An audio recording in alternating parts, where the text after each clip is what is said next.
നോക്കി കണ്ടതായതുകൊണ്ട് അതിലേക്ക് കൂടുതലായിട്ട് കടക്കണില്ല.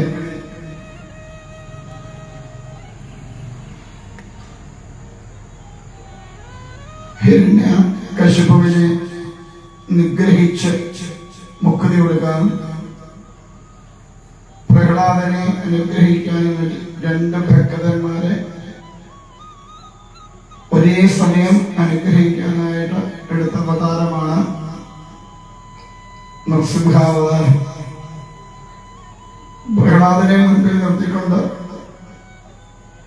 ഹിരണ്യകശിപുവിനെ അനുഗ്രഹിക്കുകയായിരുന്നു ഭഗവാൻ ലക്ഷ്യം. അപ്പൊ അതുകൊണ്ട് തന്നെ അതിന് ഏതൊരു ഭാവത്തിലാണോ ഭഗവാനെ സ്മരിക്കുന്നത് അല്ലെ ആശ്രയിച്ചത്, ആ ഭാവ രൂപാദികളിലായിരിക്കും ഭഗവാന്റെ അവതാരം ഉണ്ടാകും.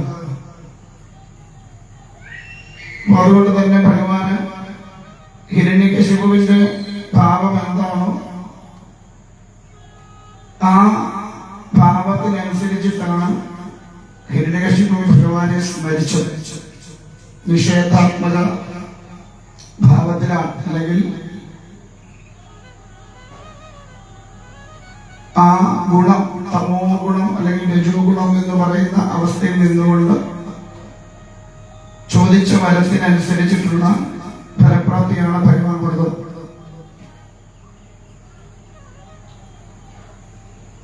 അങ്ങനെ ഹിരണ്യകശിപുവിനെ ദിതിയുടെയും കശ്യപന്റെയും പുത്രന്മാരായ ഹിരണ്യാക്ഷനെ ഹിരണ്യകശിപു, അത് ഹിരണ്യാക്ഷനെ വരാഹരൂപേണ ഭഗവാൻ അനുഗ്രഹിച്ചു.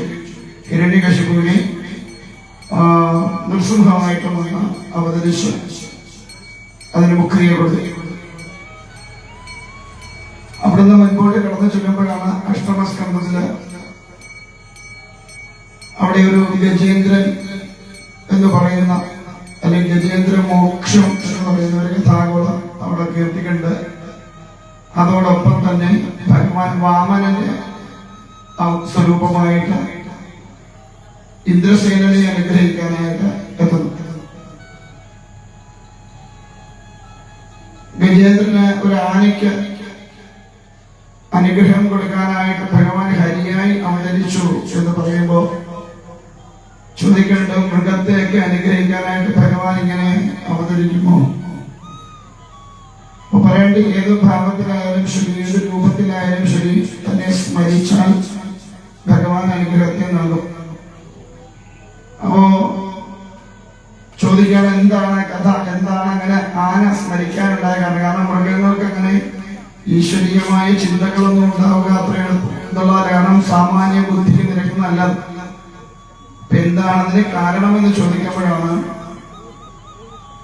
അവിടെ പറയണത്, ഇന്ദ്രദ്യുമ്നൻ എന്ന് പറയുന്ന രാജാവ്, അദ്ദേഹം ധ്യാനനിമഗ്നനായിരിക്കുന്ന അവസരത്തില്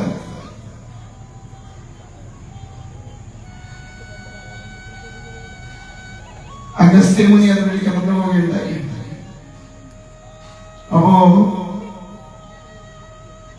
അദ്ദേഹത്തെ കണ്ടിട്ട് എഴുന്നേറ്റ് വണങ്ങിയില്ല. അത് തന്നെ ധിക്കരിക്കുകയാണെന്ന് വിചാരിച്ചിട്ട് അദ്ദേഹം ഒരു ശാപം കൊടുത്തു, നീ ഒരു ആനയായി പോകട്ടെ. സജ്ജനങ്ങൾ വരുമ്പോ വണങ്ങുക എന്നത് നമ്മുടെ ഒരു സംസ്കാരമാണ്. മുതിർന്നവരെ കാണുമ്പോൾ എഴുന്നേൽക്കുക, അല്ലേ? അങ്ങനെയൊക്കെ ഉണ്ടായിരുന്നോ പണ്ട്, അല്ലേ? ഇപ്പൊ മുതിർന്നവർ വരുമ്പോൾ നമ്മൾ എന്ത് ചെയ്യും? ഒരു കാലെടുത്ത് മറ്റേ കാലിന്റെ മുകളിലോട്ട് വെച്ച് നമ്മളിരിക്കും. ഇപ്പോഴത്തെ രീതി അങ്ങനെയാണ്. നിങ്ങളുടെ സ്ഥലം ഉണ്ടെങ്കിൽ അങ്ങോട്ട് ഇരിക്കാൻ പറയും. ഇതാണ് നമ്മുടെ രീതി. ആദരിക്കേണ്ടവർ വരുമ്പോ അവരെ ആദരിക്കാൻ നമ്മൾ പഠിക്കണം. കുഞ്ഞുങ്ങൾക്കൊക്കെ അതൊക്കെ പറഞ്ഞ് പഠിപ്പിച്ചു കൊടുക്കണം. ഓരോരുത്തരോടും എങ്ങനെയാണ് പെരുമാറേണ്ടത്, ഓരോരുത്തരോടും എങ്ങനെയാണ് സംസാരിക്കേണ്ടത്. നമ്മളൊക്കെ പറയാറുണ്ട്, എന്റെ കൊച്ചുമോനല്ലേ, എന്റെ മകൻ ഭയങ്കര മെഡിക്കലാണ്, ഭയങ്കര വർത്തമാനമാണ് എന്നൊക്കെ പറയാറുണ്ട്. അപ്പോ ചില അവസരങ്ങളിൽ ചിലരോട് സംസാരിക്കുന്ന സംസാരം അതാണ്. ഗുണത്തെക്കാളേറെ ദോഷം ചെയ്യും. അത് കുട്ടിക്കാലത്തെ പറഞ്ഞ് പഠിപ്പിച്ചു കൊടുക്കണം. ഇന്ന ആളിനോട് ഇന്ന രീതിയിൽ വേണം പെരുമാറാൻ എന്ന് പറഞ്ഞ് പഠിപ്പിച്ചു കൊടുക്കണം. ഭാവിയിൽ ഇതൊക്കെ ദുരിതങ്ങളെ വലിച്ചു വയ്ക്കും. നല്ല സംസ്കാരത്തെ പകർന്നു കൊടുത്തുകൊണ്ട് വേണം കുഞ്ഞുങ്ങളെ വളർത്തിയെടുക്കാനായിട്ട്. അപ്പോ എന്തായാലും അങ്ങനെ ഇവിടെ ഗുരുവര്യനായിട്ടുള്ള അഗസ്ത്യൻ വരുമ്പോ എഴുന്നേറ്റില്ല എന്നുള്ളതാണ് കാരണം. തന്നെ ധിക്കരിക്കുകയാണോ എന്നൊരു സംശയം. അതുകൊണ്ട് കൊടുത്ത ശാപമാണ്. പക്ഷേ സത്യത്തില് അദ്ദേഹം ധ്യാനത്തിലായിരുന്നത് കൊണ്ട് തന്നെ കടന്നുപോയതൊന്നും അറിഞ്ഞില്ല.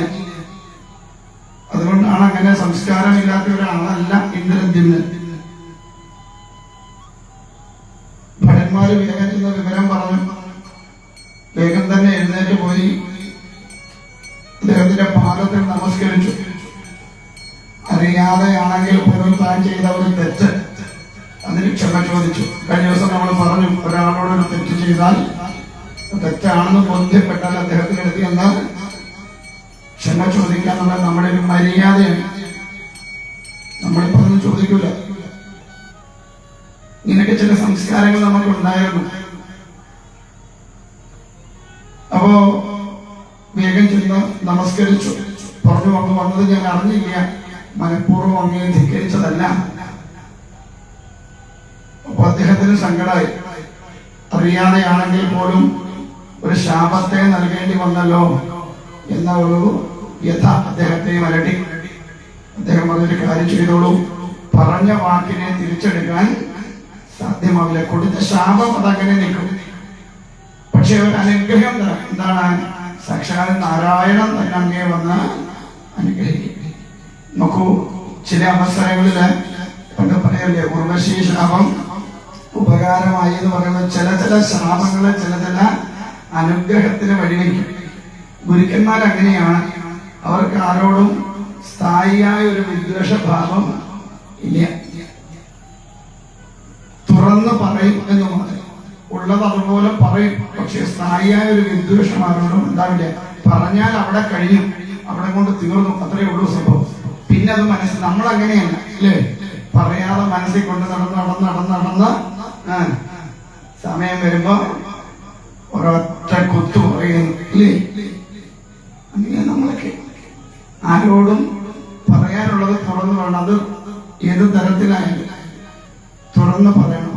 പറഞ്ഞ ആ പ്രശ്നം പരിഹരിക്കണം. നമ്മളൊക്കെ മനസ്സ് തുറക്കാത്തതാണ് പല ജീവിതങ്ങളും അധപ്പതിക്കാനുള്ള കാരണം, അല്ലെങ്കിൽ അധോഗതിയിലേക്ക് പോകാനുള്ള കാരണം. പല കുടുംബ ജീവിതങ്ങളും തകർന്നു പോണത് മനസ്സ് തുറന്ന് പരസ്പരം സംസാരിക്കാത്തത് കൊണ്ട്. ഒന്നിരുന്ന് സംസാരിച്ചാൽ ചിലപ്പോ തീരാനുള്ള പ്രശ്നങ്ങളെ കാണും. പക്ഷെ രണ്ടുപേരും ഇരിക്കാൻ എന്ത് ചെയ്യില്ല, തയ്യാറാവില്ല. അവിടെയാണ് ജീവിതത്തിന്റെ തകർച്ച. അപ്പൊ അതുകൊണ്ട് പറയാനുള്ളതൊക്കെ പറയും. പക്ഷെ അതൊക്കെ നല്ല വഴിയിലേക്ക് പോകുന്നതിന് വേണ്ടിയിട്ടാണ്. ഒരിക്കലും അധോഗതിയിലേക്ക് ആ ജീവൻ പോകരുത് എന്ന് ആഗ്രഹിച്ചിട്ടാണ്. അപ്പൊ അതുകൊണ്ട് എന്തായാലും അദ്ദേഹം എന്ത് ചെയ്തു? അനുഗ്രഹത്തെ നൽകി. ഇന്ദ്രദ്യുമ്നൻ ആനയുടെ രൂപം പ്രാപിച്ചു. അങ്ങനെ കാട്ടില് എത്തപ്പെട്ടു. അവിടെ ചെന്നപ്പോ ആനകളിൽ വെച്ച് ഏറ്റവും ശ്രേഷ്ഠനായിട്ട് അദ്ദേഹം വന്നു.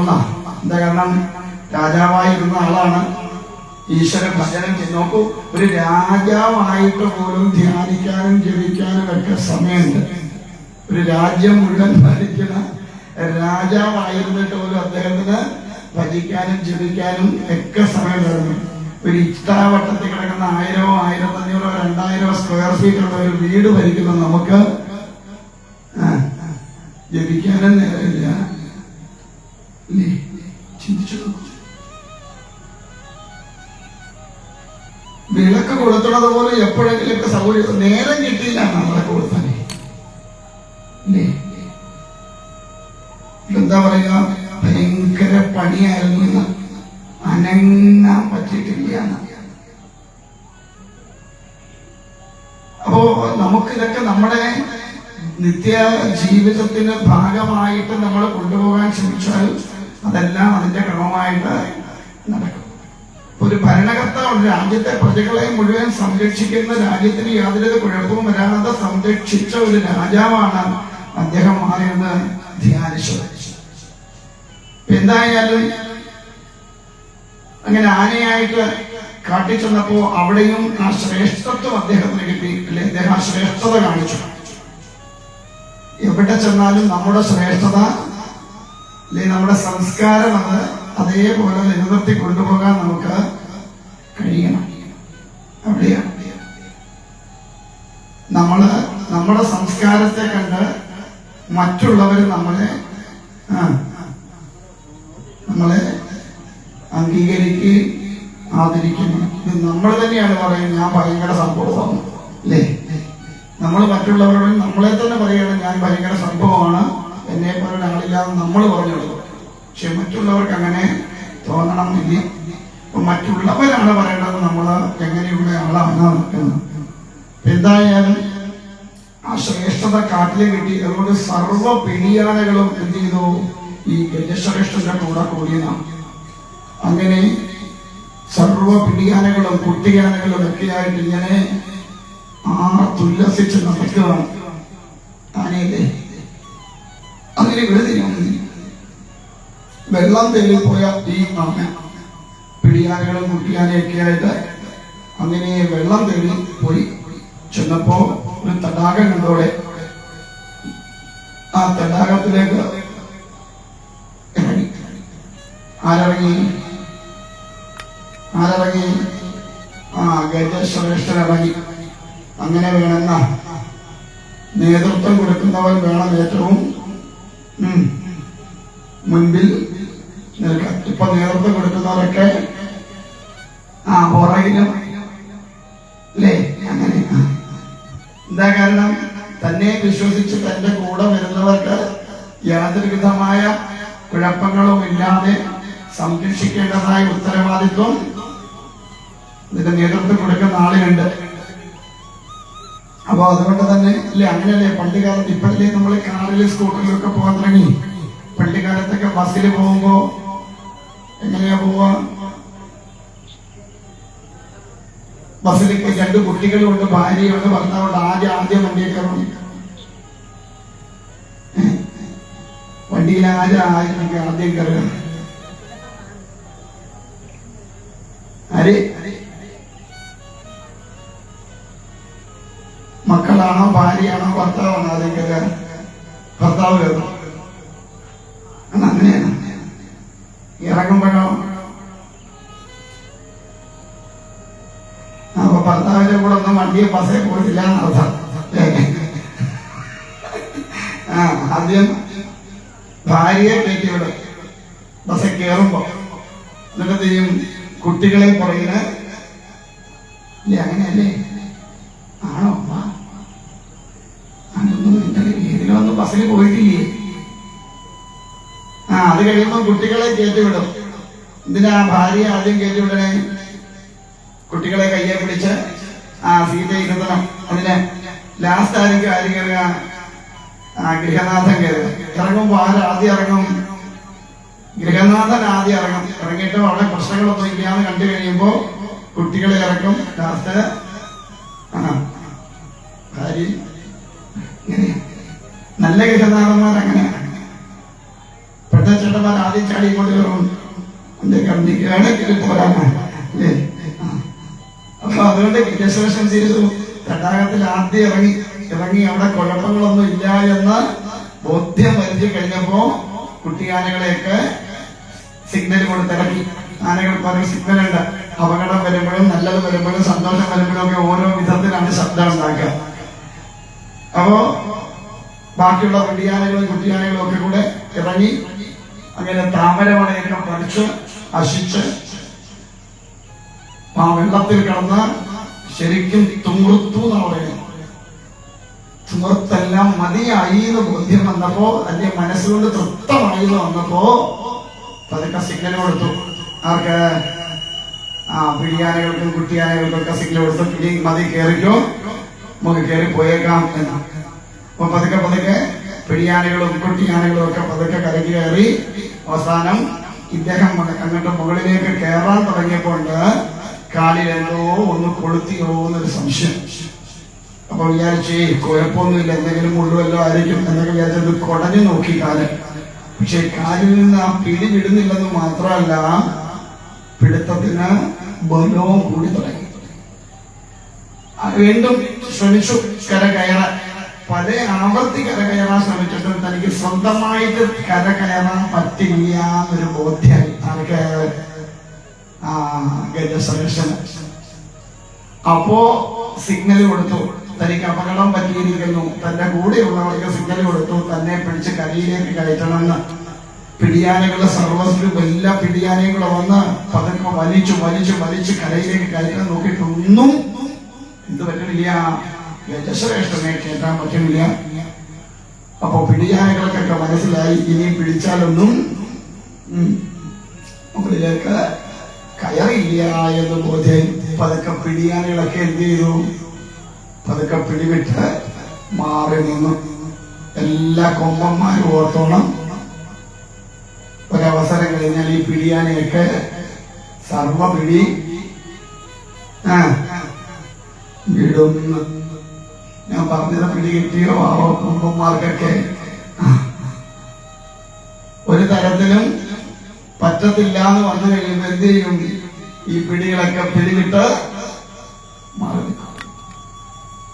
അപ്പോ ഗജശ്രേഷ്ഠന് മനസ്സിലായി, തന്റെ കൂടെ ഇത്രയും കാലവും തന്റെ കൂടെ നടന്നവർക്കാർക്കും തന്നെ രക്ഷിക്കാനായിട്ട് കഴിയില്ല എന്ന് ബോധ്യായി. അപ്പോഴാണ് ഇനി ആരാണ് തന്നെ രക്ഷിക്കാനുള്ളത് ഈ ഉലകത്തിൽ എന്ന് ചിന്തിക്കണം. നമ്മളൊക്കെ എങ്ങനെയാ? നടക്കുന്ന കാലത്ത് കൂട്ടുകാരുണ്ടാവും, ബന്ധുക്കാരുണ്ടാവും, ഭാര്യ ഉണ്ടാവും, മക്കളുണ്ടാവും. ഞാൻ മഹാസംഭവമാണെന്നൊക്കെ മസിലൊക്കെ പെരുപ്പിച്ച് ഗുരുവായൂരെ കേശവൻ നെറ്റിപ്പട്ടം കെട്ടിയറ്റുകൊണ്ട് ഇറങ്ങി വരുന്ന പോലെ പെരുപ്പിച്ച് നമ്മളെല്ലാം ഇറങ്ങി വരും. ഒന്ന് കിടന്ന് നോക്കണം. അപ്പോഴാണ് എന്തറിയണത്? ഇത്രയും കാലം തന്റെ കൂടെ ഉള്ളവരെല്ലാം തന്നെ വിട്ട് പോകുന്നവരാണ്. കാരണം തന്നെ കൊണ്ട് ഇനി പ്രയോജനമൊന്നും ഉണ്ടാവില്ല എന്ന് ബോധ്യം വന്നാൽ ഇത്രയും കാലം കൂടെ ഉണ്ടാവുന്നവര് പതുക്കെ പതുക്കെ പതുക്കെ ഗെയും പുറകോട്ട് വരും. ഈയിടവും പറയാറുണ്ട്, എത്ര കാലത്തോളം ധനവും സ്ഥാനമാനങ്ങളും ഉണ്ടോ അത്രയും കാലത്തോളം എല്ലാവരും കൂടെ കാണും. അതില്ലാതെയായാൽ അന്ന് സർവരും ഉപേക്ഷിക്കും. ഉറപ്പാ. എത്ര കാലത്തോളം ഇതൊക്കെ നമുക്കുണ്ടോ അത്രയും കാലം. കാരണം അവരുടെ കാര്യസാധ്യത്തിൽ നമ്മുടെ ധാരണ നമ്മളോട് സ്നേഹം കൊണ്ട് കൂടെ നിൽക്കുക അല്ല. അവരുടെ കാര്യസാധ്യത്തിന് വേണ്ടി അവർ കൂടെ നിൽക്കുന്നതാണ്. അതുകൊണ്ട് എന്ന് ആ ഒരു അവസ്ഥയിലേക്ക് വരണോ അന്ന് എല്ലാവരും പതുക്കെ പതുക്കെ പതുക്കെ ഓരോരുത്തരായിട്ട് ഉപേക്ഷിക്കും. അതുകൊണ്ട് അതൊക്കെ സൂക്ഷിച്ചു വേണം ജീവിതത്തിൽ മുൻപോട്ട് പോവാനും ഓരോന്ന് ചെയ്തു വെക്കാൻ. മറ്റുള്ളവർ കൂടെ കാണും എന്ന പ്രതീക്ഷ ഒന്നിനും ചാടി പുറപ്പെടരുത്. ആപത്ത് വരുമ്പോൾ ഈ പറയണത് ആരും കൂടെ കാണില്ല. ഇപ്പോഴത്തെ തലമുറയ്ക്ക് ശരിക്കും അതൊരു മനസ്സിലാക്കേണ്ട ഒരു പാഠമാണ്. ഒരുപാടെണ്ണം ഇന്ന് അധാർമികമായ ജീവിത രീതി ആചരിച്ചു വരുന്നതിന്റെ പ്രധാന കാരണം തന്നെ സംരക്ഷിക്കാൻ മറ്റുള്ളവർ കൂടെ ഉണ്ടെന്ന് വിചാരിച്ചിട്ടാണ്. പക്ഷെ ഒരപകടം വരുമ്പോൾ ആരും പറഞ്ഞു വിട്ടവരും കാണില്ല, കൂടെ നിന്നവരും കാണില്ല. അവസാനം അനുഭവിക്കേണ്ടത് താൻ തന്നെ അനുഭവിക്കേണ്ടി വരുമെന്ന ബോധം. ഈ കഴിഞ്ഞ ദിവസവും ഒരിടത്തിനെ വെട്ടിക്കൊന്നു കുത്തിക്കൊന്നു എന്നൊക്കെ പറഞ്ഞേ കേട്ടോ. ഇതുകൊണ്ട് എന്ത് നേട്ടാവുള്ളതെന്ന് മനസ്സിലാവുള്ളൂ. ഇനി കൊല്ലാൻ പോകുന്നവൻ വിചാരിക്കണ്ടേ എന്റെ കുടുംബത്തിൽ നിന്ന് നഷ്ടം വരും. യാതൊരു വിധമായ പരിചയം പോലും ഇല്ലാത്തവരെയാണ് ഓരോരുത്തർ ചെന്നിട്ട് ഓരോന്ന് ജീവൻ എടുക്കുന്നത്. എത്ര അപകടകരമായ അവസ്ഥയാണെന്ന് ആലോചിച്ച് നോക്കൂ. ഒരു ജീവൻ എടുക്കുമ്പോൾ 2 കുടുംബങ്ങളാണ് അനാഥമാവണമെന്ന് ചിന്തിക്കണില്ല. കൊല്ലാൻ ചെല്ലുന്നവന്റെയും കുടുംബം അനാഥമാവും, ചാവുന്നവന്റെയും കുടുംബം അനാഥമാവും. പിന്നീടുള്ളവരാരും സംരക്ഷിക്കാൻ ഉണ്ടാവില്ല. എപ്പോ ഒരു അപകടാവസ്ഥയിലേക്ക് നമ്മൾ കടന്നു പോകുന്നുവോ, അല്ലേ നമുക്ക് അപകടം പിണഞ്ഞു എന്ന് ബോധ്യം വന്നാൽ അതുവരെ കൂടെ ഉണ്ടായിരുന്നവരൊക്കെ കൈമലർത്തി കാണിക്കും, ആരും കൂടെ ഉണ്ടാവില്ല. അപ്പൊ എന്തായാലും ഇവിടെ ഗജസുരക്ഷന് മനസ്സിലായി, ഇനി തന്നെ രക്ഷിക്കാൻ ഇവർക്കാർക്കും സാധ്യമാവില്ല എന്ന് ബോധ്യം വന്നപ്പോ പൂർവജന്മ സുകൃതം കൊണ്ട് ഈശ്വരധ്യാനം ചെയ്തത് കൊണ്ട് അദ്ദേഹം സാക്ഷാൽ നാരായണനെ മനസ്സിൽ ധ്യാനിച്ചു. എന്നിട്ട് എന്ത് ചെയ്തു? അവിടെ ഉണ്ടായിരുന്ന ഒരു താമരപ്പൂവ് പറിച്ച് ഭഗവാന്റെ ആധാരബിന്ദുകളിൽ നിൽക്കുന്ന വണ്ണം ഗോവിന്ദ ആനന്ദ എന്ന് പ്രാർത്ഥിച്ചുകൊണ്ട് ഭഗവാന്റെ പാതാരങ്ങളിലേക്ക് എന്നവണ്ണം ആ ആർദ്രമായ വിളി കേട്ടു. കാരണം ഭഗവാന്റെ ഭക്തനായിരുന്നു. അങ്ങനെ ഒരു ശാപം കൊണ്ട് ഗജസുരക്ഷനായതാണ്. അപ്പോ തന്റെ ഭക്തൻ വിളിക്കുമ്പോ തന്റെ ഭക്തനെ രക്ഷിക്കേണ്ടതായ ഉത്തരവാദിത്വം ആർക്കുണ്ട്? ഭഗവാനുണ്ട്. അതുകൊണ്ട് ഭഗവാൻ വേഗം തന്നെ ഗരുഡോപരി വന്നിട്ട് ആ ഗജശ്രേഷ്ഠനെ പിടിച്ച് കരയിലേക്ക് കയറ്റിയപ്പോ ആരാ കാലെ പിടിച്ചത്? വലിയൊരു മുതല. ഈ മുതല ഇതുപോലെ ശാപം കിട്ടി വന്ന ആളാണ്. ഹൂഹു എന്ന് പറയുന്ന ഒരു ഗന്ധർവനായിരുന്നു. അദ്ദേഹം ഒരു മുനിശ്രേഷ്ഠന് സ്നാനം ചെയ്യുന്നത് കണ്ടപ്പോൾ ഒരു രസം തോന്നി. എന്താണ്? ഒരു തമാശ രൂപേണ വെള്ളത്തിനടിയിൽക്കൂടെ ചെന്ന് അദ്ദേഹത്തിന്റെ കാലെ പിടിച്ച് മുക്കി. അപ്പൊ അദ്ദേഹം ശപിച്ചതാണ്, നീ വെള്ളത്തിനടിയിൽ കൂടെ ഊളിയിട്ട് വന്ന് എന്റെ കാലെ പിടിച്ചതുകൊണ്ട് നീ അതുപോലെ ചെയ്യണം, മുതലയായി തീരട്ടെ എന്ന് ശാപം കൊടുത്ത. അപ്പൊ അദ്ദേഹം ഇതുപോലെ അനുഗ്രഹിച്ചിരുന്നു, ഭഗവത് ഭക്തനാൽ നിനക്ക് മോക്ഷമുണ്ടാവുന്നു. അപ്പോ കരയിലേക്ക് കയറ്റി നോക്കിയപ്പോ ആ മുതല കാലം കണ്ട ഭഗവാൻ ആദ്യം തന്റെ സുദർശനം കണ്ട് ആ മുതലയ്ക്കാണ് മോക്ഷം കൊടുത്തത്. എന്നിട്ടോ ഈ ഗജസുരക്ഷനെ ഭഗവാൻ തന്റെ ലോകത്തിലേക്ക് കൊണ്ടുപോയി. അങ്ങനെ രണ്ടുപേർക്കും അനുഗ്രഹം കിട്ടി ഭഗവാൻ എന്ന് പറയുക. നോക്കൂ, ഭഗവത് ഭക്തന്റെ കാലിൽ പിടിച്ചവന് പോലും എന്ത് ചെയ്തു കിട്ടി? ഭഗവാൻ മോക്ഷം കൊടുത്തു. അതുകൊണ്ടാണ് ഇതിനകത്ത് വൃത്രനൊരു പ്രാർത്ഥനയുണ്ട് ഭഗവാനോട്. ഭഗവത് ഭക്ത ദാസാനുദാസനെങ്കിലും ഒന്നാവാൻ കഴിഞ്ഞാൽ ഭഗവാനെ ഞാൻ ധന്യനായി. ഭഗവത് ഭക്തന്റെ ദാസന്റെ ദാസനെങ്കിലും ആവാൻ കഴിഞ്ഞാൽ. നമ്മളൊന്നും ആരാവാൻ നിൽക്കൂല, ഭഗവത് ഭക്തന്റെ ദാസനും ആവാൻ നിൽക്കൂല, ദാസാനുദാസനും ആവാൻ നിൽക്കൂല. നമ്മൾ ആരാന്നും പറഞ്ഞാൽ നടക്കണേ? വലിയ ഭക്തരാണെന്ന് പറഞ്ഞാൽ നടക്കണേ നമ്മള്, അല്ലേ? ആണോ അല്ലയോ? നമ്മളൊക്കെ ഭക്തരാണെന്ന് പറഞ്ഞ് നടക്കുന്നവരാ. സത്യത്തിൽ നമുക്കൊക്കെ ഭക്തിയുണ്ട്. എങ്ങനെ ഈ ഭക്തനെ അറിയാം? ഇതുപോലെ 3-4 മാലയൊക്കെ ഇട്ട് താടിയും മുടിയൊക്കെ വളർത്തിയ ഭക്തനാവോ? കുറിയൊക്കെ തൊട്ട് ആവോ? പിന്നെ എങ്ങനെ അറിയും ഭക്തനെ? അത് അമ്പലത്തിൽ പോയിട്ട് വരുമ്പോ നോക്കിയാൽ മതി. ഗണപതി ഹോമത്തിന്റെ കരി ഏറ്റവും താഴെ, അതിന്റെ മുകളിൽ അങ്ങോട്ട് ചെല്ലുമ്പോ ദേവിയുടെ കുങ്കുമം അതിന്റെ മുകളില്, അങ്ങോട്ട് ചെല്ലുമ്പോ നാഗരാജാവിന്റെ മഞ്ഞൾ അതിന്റെ മുകളില്, അതിനപ്പുറം ചെല്ലുമ്പോ ഭഗവാന്റെ ചന്ദനം അതിന്റെ മുകളില്, അപ്പുറം ചെല്ലുമ്പോ ശിവന്റെ ഭസ്മെടുത്ത് അതിന്റെ മുകളിൽ. പിന്നെ തൊടാനിടമില്ലാത്തതുകൊണ്ട് നമ്മളങ്ങ് വാരി കയ്യെ തൂത്ത് ബാക്കി അമ്പലത്തിന്റെ തുണയിലെ തൂത്തച്ച് നമ്മളിങ്ങനെ ഈശ്വരാധീശം കൊണ്ട് ഇവിടെ ആരും അങ്ങനെ തൂത്ത് വെച്ചിട്ടില്ല. അത് വലിയൊരു കാര്യമാണ്. ഇവിടെ പിന്നെ വന്നാൽ ചന്ദനം കിട്ടാനില്ലാത്തതുകൊണ്ടാവും ചിലപ്പോ, ഇല്ലേ? അല്ലെങ്കിൽ തൂണ് മുഴുവൻ നമ്മൾ എന്താക്കും? ഉണ്ടോ? എന്ത് പറ്റിയാലും തൂക്കാൻ സാധാരണ അങ്ങനെ കാണേണ്ടതാണ്. അമ്പലത്തിന്റെ തൂണെ മുഴുവൻ നമ്മൾ ഉപയോഗിച്ച ചന്ദനത്തിന്റെ ബാക്കി തൊട്ടച്ച് എവിടെ കൊണ്ടുപോകാൻ എല്ലായിടത്തും അങ്ങനൊന്നും ചെയ്യരുത്. നമ്മുടെ കയ്യിൽ കിട്ടിയ നിർമാല്യ വസ്തു ഒരു കാരണവശാലും ക്ഷേത്രത്തിന്റെ കോമ്പൗണ്ടിൽ ഇല്ലിച്ച് പോകാൻ പാടില്ല. പുഷ്പമായാലും ചന്ദനമായാലും ഒന്നും നമ്മുടെ കയ്യിൽ വാങ്ങിക്കഴിഞ്ഞാൽ പിന്നെ അത് ക്ഷേത്ര കോമ്പൗണ്ടിൽ ഇല്ലിച്ച് പോകാൻ പാടില്ല, കൊണ്ടുപോകണം. മറ്റൊരാൾക്ക് ചവിട്ടാനുള്ള സാഹചര്യത്തെ കൊണ്ട് എറിയുകയും ചെയ്യരുത്. എന്താ പറഞ്ഞു വന്നേ? നമ്മളൊക്കെ ഭക്തരാണെന്നും പറഞ്ഞ് നടക്കുക. ഇവിടെ പ്രാർത്ഥിക്കണം എന്താ? ഭക്തന്റെ ദാസാനുദാസനെങ്കിലും ആയാൽ മതി. ഭക്തന്റെ ദാസന്റെ ദാസനെങ്കിലും ആയാൽ ഇതായി മോക്ഷായി. യഥാർത്ഥത്തില് ഈ ഭക്തി എന്ന് പറയുന്നത് ചിലപ്പോൾ പറഞ്ഞേക്കാം, യജ്ഞശാലയിലൊക്കെ ഭക്തി നിറഞ്ഞൊഴുകയായിരുന്നു ആ കുചേലഗതി സമയത്ത്. എന്താ ഈ ഭക്തി കവിഞ്ഞൊഴുകി എന്ന് പറയുന്നത്? കുചേല കരഞ്ഞു കാണിച്ചപ്പോ അവിടെ ഇരുന്നോട്ട് വേറെ ഒരു പണിയില്ലാത്തോണ്ട് അവര് ഒഴുകുന്ന കരഞ്ഞു. അതായിരുന്നു ഭക്തി. കരച്ചിലൊന്നും ഭക്തിയറിയല്ല. അതൊക്കെ നമ്മുടെ ഹൃദയത്തിലുണ്ടാകുന്ന ഒരു ആർദ്രത കൊണ്ട് കണ്ണീര് വരണതാ. ഭക്തി വരുന്നവനൊന്നും അങ്ങനെ കരയത്തൊന്നുമില്ല. കുചേലൻ ജീവിതത്തിൽ കരഞ്ഞിട്ടില്ല, ഭഗവാനും ജീവിതത്തിൽ കരഞ്ഞിട്ടില്ല.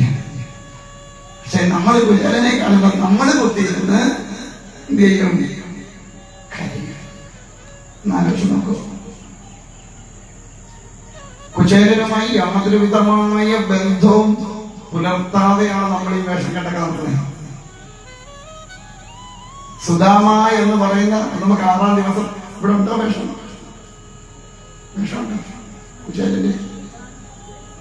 ഉണ്ടോ? ഒന്ന് കരയാനെങ്കിലും ആൾക്കാർ വരണേ. സത്യത്തില് എത്രയും ലോകത്തില് ഏറ്റവും വലിയ സമ്പന്നൻ ആരാന്ന് ചോദിച്ചാൽ ഞാൻ പറയും, ലോകത്തിലെ ഏറ്റവും വലിയ സമ്പന്നൻ സുദാമ. കുചേലനാ.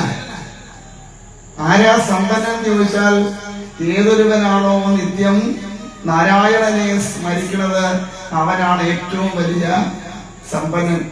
ആരാ ദരിദ്രൻ ചോദിച്ചാൽ, ഈശ്വരനെ സ്മരിക്കാതെ ഏതൊരുവനാണോ ജീവിക്കുന്നത് അവനാണ് ദരിദ്രൻ. അപ്പൊ നമ്മൾ ദരിദ്രന്മാരാണോ സമ്പന്നരാണോ? അക്കൗണ്ടിൽ കാശ് ലക്ഷങ്ങൾ കാണും, പക്ഷെ അതുകൊണ്ടൊന്നും നമുക്ക് എന്തുണ്ടാവില്ല? സമ്പന്നത ഉണ്ടാവില്ല. കാരണം ഓരോ ശ്വാസത്തിലും ഭഗവാനെ മാത്രം സ്മരിച്ചവനാ സുദാമ. ബാഹ്യമായി നോക്കുമ്പോ കീറിപ്പറഞ്ഞ വസ്ത്രം, മുഷിഞ്ഞനാറിയ വസ്ത്രം, കീറിയ കുട, പാദരക്ഷകൾ പോലും ഇല്ലാത്ത മഹാത്മാവാണ്. പക്ഷേ സമ്പന്നതയുടെ ഉത്തുംഗ ശൃംഗത്തിൽ നിന്നവനാ സുദാമ. നമുക്കത് നോക്കുമ്പോൾ മനസ്സിലാവും. ജീവിതത്തിൽ ഒരിക്കലും തനിക്കൊന്നും ഇല്ലാത്തതിന്റെ പേരിൽ ഭഗവാനോട് പരാതി പറയാത്ത ലോകത്തെ ഏക വ്യക്തിയാരാ? സുദാമ. നമ്മൾ എന്തുമാത്രം പരാതികളാണെന്ന് ഭഗവാനോട് പറയണേ ഇല്ലേ? എന്നാ ഭഗവാൻ അനുഗ്രഹിച്ച് തന്നതിന് എന്തെങ്കിലും വന്നൊരു താങ്ക്സ് പറയാറുണ്ടോ? അതില്ലേ? ഇല്ലേ? ചിന്തിച്ചു നോക്കൂ. ഇത്രയൊക്കെ ഭഗവാൻ അനുഗ്രഹിച്ചു തന്നല്ലോ നാരായണ നീ, അത് നിനക്ക് ഞാൻ എന്ത് തന്നാലാ മതിയാവുക എന്ന് നമ്മൾ ചിന്തിക്കില്ല. ചോദിച്ചിട്ട് കിട്ടിയില്ലേ, എന്നാലും എന്റെ ഭഗവാനെ നിന്നോട് എത്ര കാലം കൊണ്ട് ഞാൻ പറയുക, നിനക്ക് എന്താ ഇങ്ങോട്ടൊന്ന് തന്നാല് എന്നൊക്കെ ചോദിച്ച് ഭഗവാനെ ചീത്ത വിളിച്ച് ഇനി ഒന്നും പറ്റില്ല പറയും. ഇപ്പൊ എന്താണെന്നറിയത്തില്ല, മൂലസ്ഥാനത്ത് വലിയ ഗുണമൊന്നും ഇന്നിപ്പോ പോയാല് ഇനിയിപ്പൊ നമുക്ക് വേറെ എവിടെയെങ്കിലും തപ്പുന്നതാണ് ഉത്തമം എന്ന് പറയും. അല്ലേ? ശരിയാണോ ഞാൻ പറയണത്? ഇതൊക്കെയാണോ നമ്മുടെ ഭക്തി? ഭഗവാന്റെ ലക്ഷണപ്രകാരം, ഭഗവാൻ ഭക്തന്റെ ലക്ഷണം പറയുന്നത് പ്രകാരം ഏകാദശ സ്കന്ധത്തിൽ ആരാണ് ഭഗവാനെ ഭക്തൻ ചോദിക്കുമ്പോൾ പറയും, ചില നേരത്ത് പാട്ടുപാടും, ചില നേരത്ത് പൊട്ടനെ പോലെ കളിക്കും, ചില നേരത്ത് പൊട്ടിച്ചിരിക്കും, ചില നേരത്ത് ആട്ടമാടും. ഇങ്ങനെയൊക്കെ ഉള്ളവനെ കണ്ടാൽ നമ്മൾ എന്ത് വിളിക്കും? ഭ്രാന്തൻ എന്ന് വിളിക്കും. സത്യത്തിൽ ഭ്രാന്ത് ആർക്കാന്നറിയാമോ? നമുക്കാ. യഥാർത്ഥ ഭ്രാന്ത് നമുക്കാണ്. എങ്ങനെ ഒരുവനെ മാത്രമേ അങ്ങനെ സാധ്യമാവൂ? ശരീരത്തെ കുറിച്ച് യാതൊരുവിധ ബോധവും ഇല്ലാതെ ഭഗവാനിൽ പരമമായി മനസ്സിൽ ലയിച്ച് ആ പരമാനന്ദത്തിൽ മുഴുകുന്നതിന് മാത്രമേ എന്ത് ചെയ്യാൻ സാധ്യമാവുള്ളൂ? ഈ രീതിയിൽ പ്രവർത്തിക്കാൻ പറ്റുള്ളൂ. നമ്മളൊക്കെ തൊഴാൻ പോകുമ്പോഴും അവിടെ നിൽക്കുമ്പോഴും വസ്ത്രമൊക്കെ പിടിച്ച് നേരെയിട്ട് ഇല്ലേ? ആണോ അല്ലേ? സാരിയാണെ സാരിയുടെ തുമ്പൊക്കെ നേരെ ഇട്ട് മറ്റുള്ളവർ കാണത്തക്ക രീതി വീതിയുള്ള കസവൊക്കെ അങ്ങോട്ട് കാണിച്ച് അല്ലെ ഡിസൈനും ഒക്കെ കാണിച്ച് അല്ലേ? ചിന്തിച്ചു നോക്കൂ. ഇവിടെ യാതൊരു വിധമായ ഭാവവും ഇല്ല, ശരീരത്തെക്കുറിച്ച് യാതൊരുവിധ ചിന്തയില്ല. കാരണം പരമാനന്ദത്തിന് ആറാടിക്കഴിഞ്ഞാൽ പിന്നെ അവിടെ യാതൊന്നും നമുക്ക് അറിയാൻ കഴിയില്ല. ഈ പ്രപഞ്ചത്തില് ഭഗവാനുമായിട്ട് ലയം പ്രാപിച്ചു കഴിഞ്ഞാൽ പിന്നെ അവിടെ ഒന്നും അറിയാനില്ല. നമുക്ക് ദുഃഖവും ഇല്ല, സുഖവും ഇല്ല, യാതൊന്നും ഇല്ല. എല്ലാം അതിന്റെ വഴിക്ക് അങ്ങനെ നടക്കും. എനിക്കെന്ത് കാര്യങ്ങൾ ചിന്തിക്കും. എന്തെങ്കിലും ഒരു വിഷയം വന്നാണ് നമ്മളാകെപ്പാടെ ടെൻഷനായി. നോക്കൂ, നമ്മുടെ ഭക്തി എവിടെ കിടക്കുന്നു? സുദാമാവിന്റെ ഭക്തി എവിടെ കിടക്കുന്നു? അപ്പൊ എത്ര ശ്രേഷ്ഠതയുള്ളവനാണ് സുദാമ എന്ന് നോക്കൂ. വെറും 64 ദിവസത്തെ പരിചയം മാത്രമേ ഉള്ളൂ ഭഗവാനുമായിട്ട്. വെറും 64 ദിവസത്തെ പരിചയം. ആ പരിചയത്തിൽ നിന്നാണ് ആയുഷ്കാലം ജീവൻ പോണത് വരെ ഭഗവാനെ ഉള്ളിൽ അങ്ങനെ ഏറ്റിക്കൊണ്ട് നടന്നത് സുദാമ. ആ മഹാത്മാവിനെയാണ് നമ്മൾ ഇങ്ങനെയുള്ള രീതിയിൽ സത്യത്തിൽ എന്റെ അഭിപ്രായത്തിൽ പറഞ്ഞാൽ കളിയാക്കണം.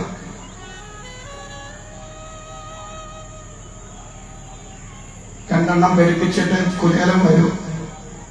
കാരണം എങ്കിലേ കുചേലന് അഭിനയം വരും. കിണ്ണൻ കുചേലൻ രണ്ടാകുമ്പോ കിണ്ണൻ ഒരു 4 എണ്ണമെങ്കിലും വേണ്ട അഭിനയം വരാൻ. കിണ്ണൻ 4 എണ്ണം പെരുപ്പില്ല.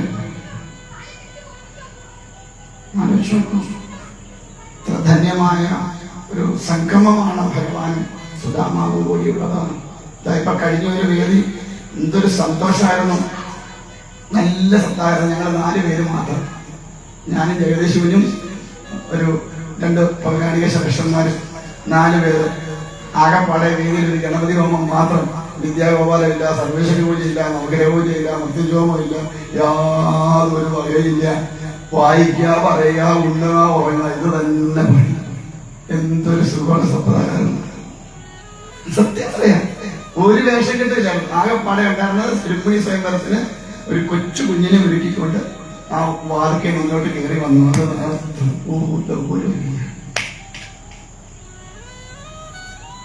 എന്തൊരു സന്തോഷം. ഇപ്പൊ വന്നു നമുക്ക് ഭാഗവതത്തിന് യാതൊരു വിധമായ ആദരവും കൊടുക്കാതെ ഈ രാവിലെ ഗ്രന്ഥനമസ്കാര സമയത്ത് പറയും ശ്രീമദ് ഭാഗവത ആഖ്യോയം പ്രത്യക്ഷ കൃഷ്ണ ഏവാഹി എന്നൊക്കെ പറഞ്ഞൊരു പൂവിട്ട് മൂക്ക് കുത്തി നിൽക്കുന്ന അല്ലാതെ പിന്നെ അതിനെ വെച്ചുകൊണ്ട് ചെയ്യാവുന്നതിന്റെ അപരാധങ്ങളും മുഴുവൻ നമ്മൾ ചെയ്ത് കൂട്ടിയിട്ടാണ് പോകുന്നത്. അപ്പൊ ചോദിക്കും, ഇയാളും ചെയ്യുന്നില്ലേടോ? ഉണ്ട്. ഞാൻ ചെയ്യാത്തില്ലെന്ന് പറഞ്ഞാൽ പിന്നെ എന്നെ ആരും വിളിക്കത്തില്ല, ഞാൻ പട്ടിണിയായിപ്പോ, അതുകൊണ്ട് ചെയ്യണതാണ്. ഇതെല്ലാം കഴിയുമ്പോൾ ഞാൻ തിരിഞ്ഞ് കമന്നൊരു കിടപ്പ് കണ്ടിട്ട് പറയാം, ഞാൻ ഇതിന് ഉത്തരവാദിയേ അല്ല എന്ന് പറഞ്ഞ് അങ്ങേറെ കാലെ പിടിക്കുന്നു. എന്താ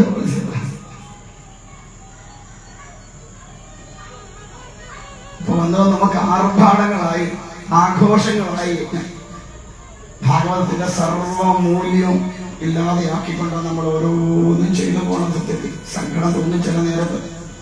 പിന്നെ പറയും, എന്തോ ചെയ്യാനാണ് നാട് ഓടുമ്പോ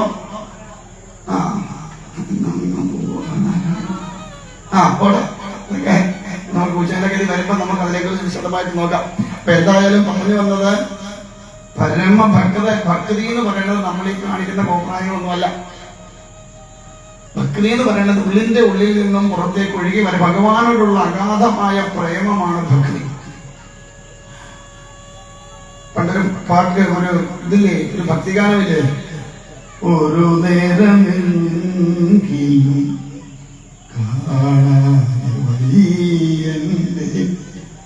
ഗുരുവായൂരപ്പ ദിവ്യരൂപം പാടാറിയാത്തോണ്ടിരിക്കാൻ ഒരു മാത്രയെങ്കിലും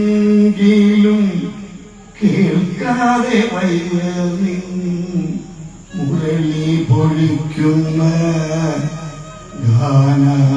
ഗാനാലാപം, മുരളി പൊഴിക്കുന്ന അങ്ങനെയാവണം മനസ്സ്. ആ ഭഗവാന്റെ രൂപം ഒന്നുള്ളിൽ കണ്ടില്ലെങ്കിൽ ചങ്കു പെട്ടയണം. എന്താ നിന്നെ എനിക്ക് ഇതിന്റെ ഉള്ളിൽ കാണാൻ കഴിയാത്തത് എന്ന് നിലച്ച് ചങ്കു പിടയണം. ആ ഭഗവാന്റെ ഒരു പുല്ലാങ്കുഴൽ നാദം ഒന്ന് ചെവിയിലേക്ക് കേൾക്കാൻ കഴിഞ്ഞില്ല എങ്കിൽ എന്റെ കണ്ണ എന്തുകൊണ്ടാണ് നിന്റെ ആ നാദം കേൾക്കാൻ കഴിയാത്തത് എന്ന് തലയ്ക്കാൻ കഴിയാൻ മനസ്സുണ്ട്. അതാണ് പരമമായ പ്രേമം. യാതൊന്നും ആഗ്രഹിക്കാതെ ഭഗവാനെ പോലും കിട്ടണമെന്ന് ആഗ്രഹിക്കാൻ പാടില്ല എന്ന് പറഞ്ഞു. നമ്മളൊക്കെ വിളിക്കും എന്റെ കൃഷ്ണ എന്ന് വിളിക്കും, നമ്മളെ വിളിക്കില്ലേ? അതുപോലും പാടില്ല എന്നാ പറയാ. ആ എന്റെ എന്ന ഭാവം പോലും ഉണ്ടാകാൻ പാടില്ല. ഇടയ്ക്ക് ഞാനും പറയാറുണ്ട് എന്റെ നാരായണാണ്. അപ്പൊ കൂടുതലുള്ള അപ്പൊ ഞങ്ങളുടെ എന്ത് ഞാൻ പറഞ്ഞു, ഞാൻ എന്റെ വിളിച്ചെന്ന് പറയും. നിങ്ങളുടെ നിങ്ങൾ വിളിച്ചോണം, നിങ്ങളുടെ വേറെ എന്റെ വേറെ പ്രശ്നത്തിലൊന്നുമില്ല.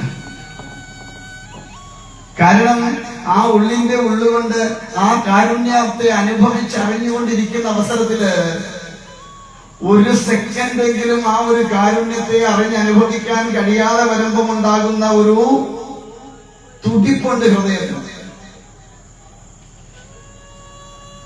ആ തുടിപ്പ് ശരിക്കും ഹൃദയം നിലച്ചു പോകണം ഭഗവാനെ ഒരു നേരം കണ്ടില്ലെങ്കിൽ. നമുക്കൊരു നേരം അല്ല, ഒരു വർഷം കണ്ടില്ലെങ്കിലും നമുക്കൊന്നും ഒരു വിഷയമില്ല. ചോദിക്കും, സുധാമാവ് പോയി കണ്ടിരുന്നോ ഇത്രയും കാലം? അദ്ദേഹത്തിന് കാണാൻ പോകേണ്ട കാര്യമില്ലായിരുന്നു. കാരണം സർവദാ ഉള്ളിൽ ആ ആനന്ദം അനുഭവിച്ചുകൊണ്ട് നിൽക്കുന്നവനെ സംബന്ധിച്ച് അങ്ങോട്ട് പോയി കാണേണ്ട ആവശ്യമൊന്നുമില്ല.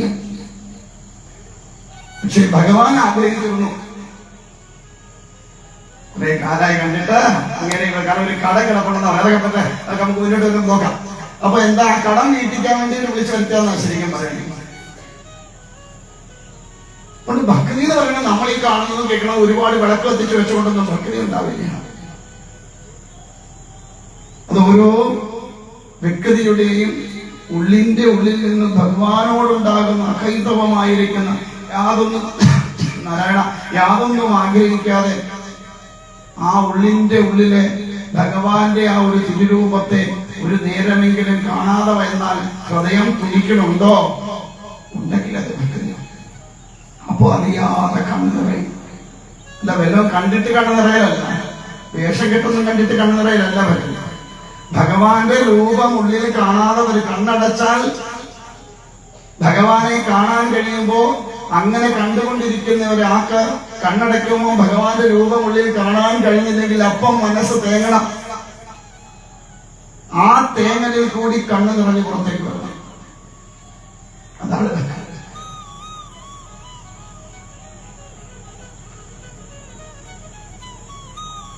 എന്തായാലും ഇവിടെ ആ ഗജശ്രേഷ്ഠനെ ഭംഗിയായിട്ട് ഭഗവാൻ അനുഗ്രഹിച്ചു.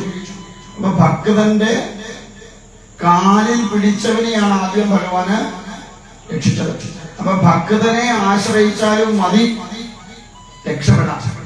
കാരണം ഭഗവാന്റെ അനുഗ്രഹം പ്രാപ്തമാക്കാൻ നമുക്ക് നേരിട്ടതിന് കഴിയില്ലെങ്കിൽ ഭക്തനെ ആശ്രയിച്ചാലും ഭഗവാൻ മുക്തി കൊടുക്കും. കാരണം ആ ഭക്തനിൽ എന്തുകൊണ്ടാണ് അതുകൊണ്ടാണ് ആ ഭക്തനെ ആശ്രയിച്ചു കഴിയുമ്പോൾ തന്റെ ഉള്ളിലുള്ള മാലിന്യങ്ങളെല്ലാം ഇല്ലാതെയാവും. ഉള്ളിലുള്ള മാലിന്യങ്ങൾ ഇല്ലാതെയാവുമ്പോൾ മനസ്സ് ശുദ്ധമാവും. അപ്പോൾ ഭക്തനോട് ചേർന്ന് നിൽക്കാൻ സാധിക്കും നമുക്ക്. ഭക്തനൊരിക്കലും ആരോടും ഒരു വിദ്വേഷം ഉണ്ടാവില്ല, ആരുടെയും ഒന്നും വേണമെന്ന് തോന്നില്ല, ഒന്നിനോടും ആർത്തി ഉണ്ടാവില്ല, ഇതൊന്നും ഉണ്ടാവില്ല ഭക്തന്. നമുക്ക് എത്ര കിട്ടിയാലും ഒന്നാട്ടെ ഇത്രേ ഉള്ളോ,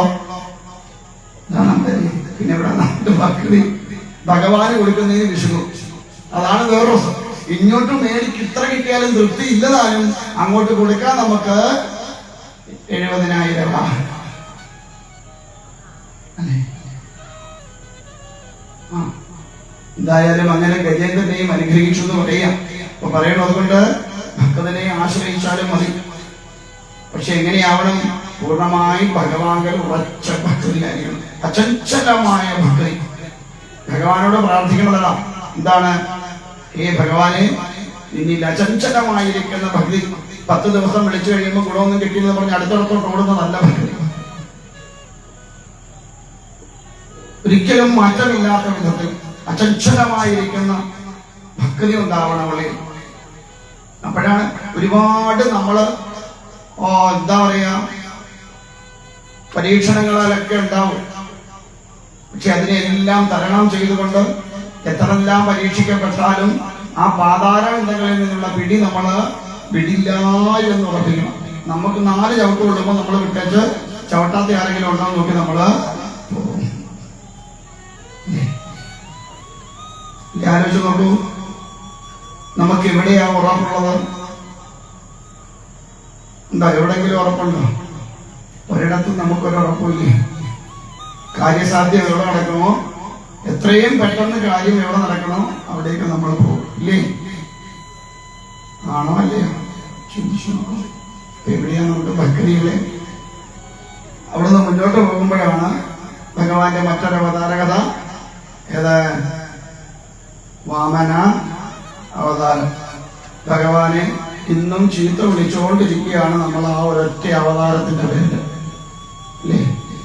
പാവപ്പെട്ട മഹാബലിയെ ചവിട്ടി ചതിയനായ വാമനൻ പാതാളത്തിലേക്ക് താത്തി.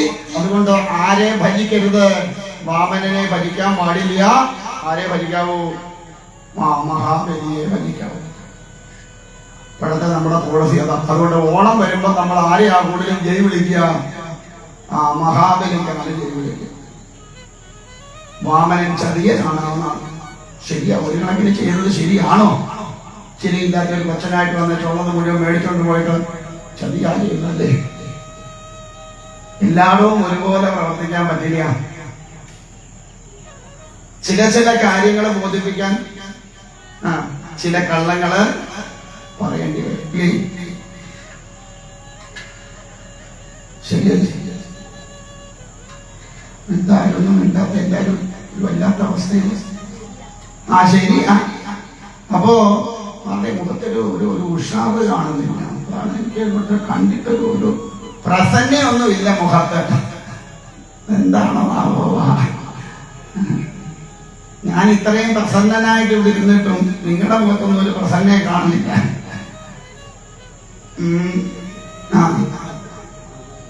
അപ്പോ സത്യത്തിൽ എന്താണ് അതിന്റെ പൊരുളെന്ന് നമുക്ക് നോക്കാം. എന്നിട്ട് പറയണെന്താ? നമ്മൾ പറയണെന്താ? മഹാബലി കേരളത്തിൽ ആരെ കാണാൻ വരുമെന്നാണ്? നമ്മളെ കാണാൻ വരുമെന്നാ. എല്ലാവരും ഉണ്ടോന്ന് എനിക്കറിഞ്ഞു.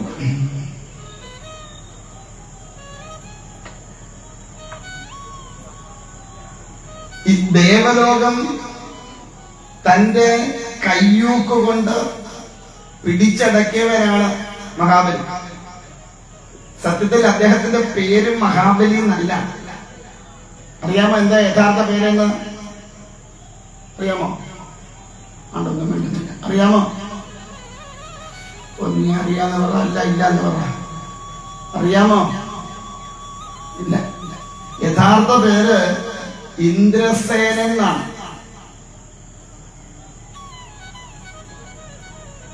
ദേവേന്ദ്രൻ രാജ്യമെല്ലാം നഷ്ടപ്പെട്ട് കഴിഞ്ഞപ്പോ അതിഥി മാതാവ് കശ്യപ പ്രജാപതിയോട് പറഞ്ഞു തന്റെ പുത്രന്റെ ആ സ്ഥാനം നഷ്ടപ്പെടാതെ കാത്തു രക്ഷിക്കണം എന്ന് പറഞ്ഞു. അങ്ങനെ അതിഥി മാതാവിനോട് കൊടുത്ത വരം എന്ന് മാത്രമല്ല, ഗംഭീരമായ ഒരു വ്രതം അനുഷ്ഠിക്കാൻ പറഞ്ഞു എന്നാണ്. അങ്ങനെ ആ വ്രത അനുഷ്ഠാനത്തോടു കൂടി ഭഗവാൻ തന്നെ നേരിട്ട് അവതരിച്ചതാണ് വാമനൻ. ഇന്ദ്രസേനൻ എന്ന് പറയുന്ന അസുരചക്രാജാവ് പരമഭക്തനാണ്. പ്രഹ്ലാദന്റെ പൗത്രനാണ്. വിഷ്ണു ഭക്തനാണ് ഇന്ദ്രസേനൻ. പക്ഷേ എന്തുപറ്റി? ഭഗവത് ഭക്തനായിട്ടും തന്റെ കരുത്തിൽ അഹങ്കാരം തോന്നിയെന്നാണ്.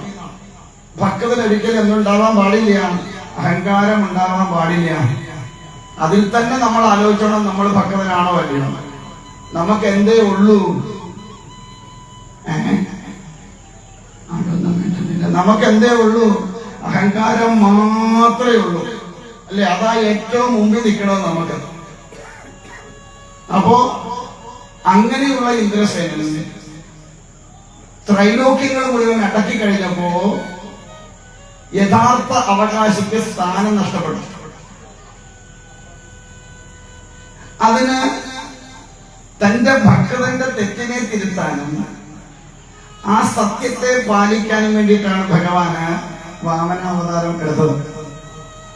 അങ്ങനെ എടുത്ത് ഇന്ദ്രസേനൻ നർമ്മദാ നദിയുടെ തീരത്ത് ഭൃഗുഗച്ച് എന്ന് പറയുന്ന സ്ഥലത്താണ് യാഗം നടത്തുന്നത്. ശ്രദ്ധിച്ചു കേട്ടോണം കേട്ടോ. ഭൃഗുഗച്ച് എന്ന് പറയുന്ന സ്ഥലത്താണ് യാഗം നടത്തുന്നത്. ഈ ഭൃഗുഗച്ച് എവിടെയാണെന്നറിയാമോ? ഗുജറാത്തിലാണ്. നർമ്മദാ നദിയുടെ തീരത്ത് ഗുജറാത്തിലാണ് ഈ ഭൃഗുഗച്ച് എന്ന് പറയുന്ന സ്ഥലം. ഇന്നത് ഭൃഗുഗച്ച് എന്നല്ല അറിയപ്പെടുന്നത്, ബൊറൂച്ച് എന്നാണ് അറിയപ്പെടുന്നത്. ഇന്ന് അവിടെ ചെന്ന ഭൃഗുഗച്ച് എന്നൊന്നും കിട്ടത്തില്ല, ബൊറൂച്ച് എന്ന് കേൾക്കാം. ഇവിടെയാണ് യാഗം നടക്കുന്നത്. അവിടെയാണ് ഭഗവാൻ രാമന അവതാര സ്വരൂപേണ ചെല്ലുന്നത്.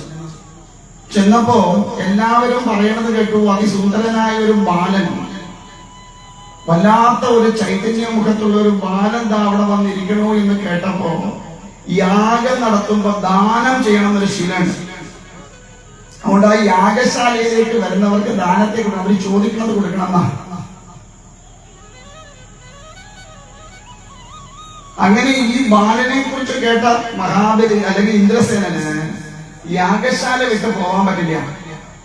യജമാനൻ യാഗം തീരണത് വരെ യജമാനനും യജമാനത്തെയും യാഗശാല വിട്ട് പോകാൻ പാടില്ല, യാഗശാല കിടക്കണം എന്നാ. അതുകൊണ്ട് തന്നെ ഈ കുട്ടിയെ കുറിച്ച് കേട്ടപ്പോ അവിടേക്ക് വിളിച്ചു വരുത്തുകയാണ്, ക്ഷണിച്ചു കൊണ്ടുവരിക. ആദ്യം പറയണത്, അങ്ങേക്ക് എന്താണ് വേണ്ടതെന്ന് വെച്ചാൽ പറഞ്ഞോളൂ, എന്തും തരാൻ കഴിയുന്നവനാണ് ഞാൻ ത്രൈലോക്യ അധിപതിയാണ്. ശ്രദ്ധിച്ചു കേട്ടോണം, എന്തും തരാൻ കഴിയുന്നവനാണ് ഞാൻ, എന്താണ് വേണ്ടതെന്ന് വെച്ചാൽ ചോദിച്ചോളൂ, ഞാൻ ത്രൈലോക്യ അധിപതിയാണ്.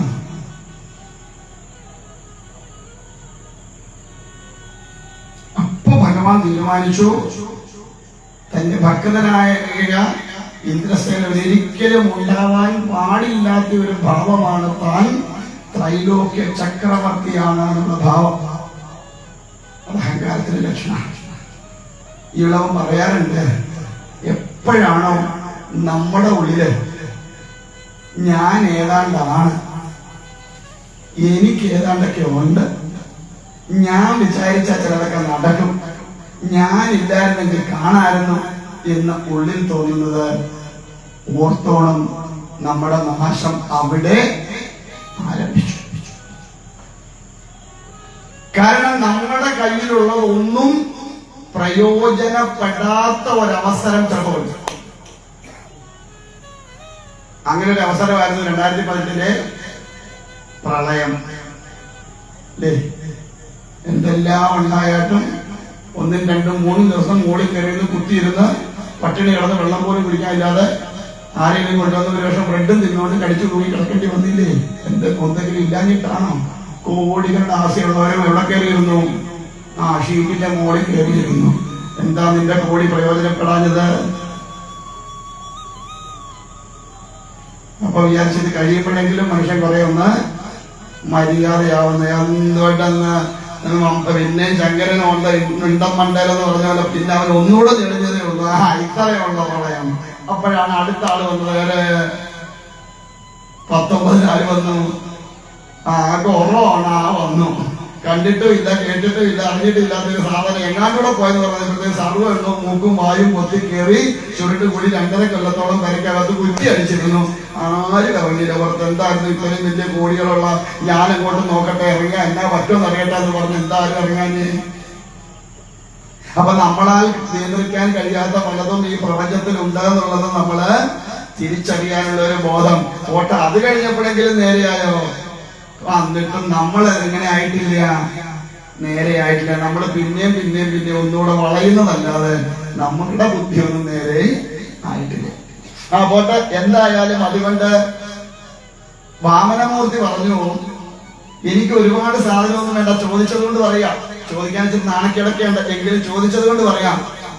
എന്റെ കാല് കൊണ്ട് അളന്നെടുക്കുന്ന 3 അടി മണ്ണ് മതി എനിക്ക്. ഹൈ, വൃത്തികെട്ട ചോദ്യം! എന്തൊരു ചോദ്യമായത്! ത്രൈലോക്യ ചക്രവർത്തിയായി എന്നോട് 3 അടി മണ്ണ് 300 രാജ്യം തരാന്ന്. ദാസിമാര് വേണോ, ദാസന്മാര് വേണോ, ആരെയാ വേണ്ട പറഞ്ഞാൽ മതി, ഇപ്പൊ അങ്ങോട്ട് വിട്ടേക്കാം.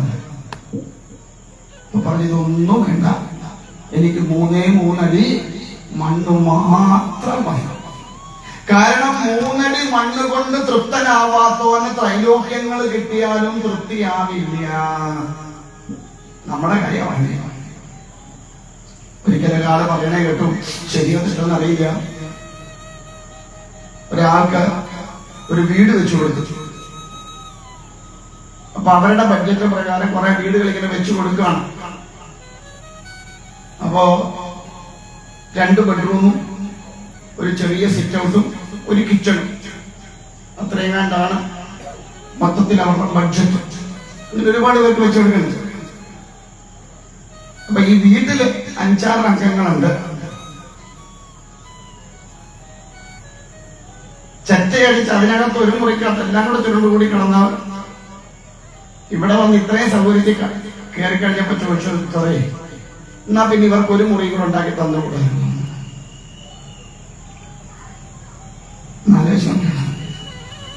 10 പൈസ മുടക്കില്ലാതെ ഒരു വീടായപ്പോ എന്നാ പിന്നെ അവർക്ക് ഒരു മുറി കൂടെ, ഇത്രയും ആൾക്കാർ ഞങ്ങൾ ഇവിടെ ഉണ്ടെന്ന് അറിഞ്ഞൂടെ, അവർക്ക് ഒരു മുറി കൂടെ ഉണ്ടാക്കി തന്നുകൂടാന്ന് 2 മുറിയായിട്ട് എന്തിനാ ഉണ്ടാക്കിയത്?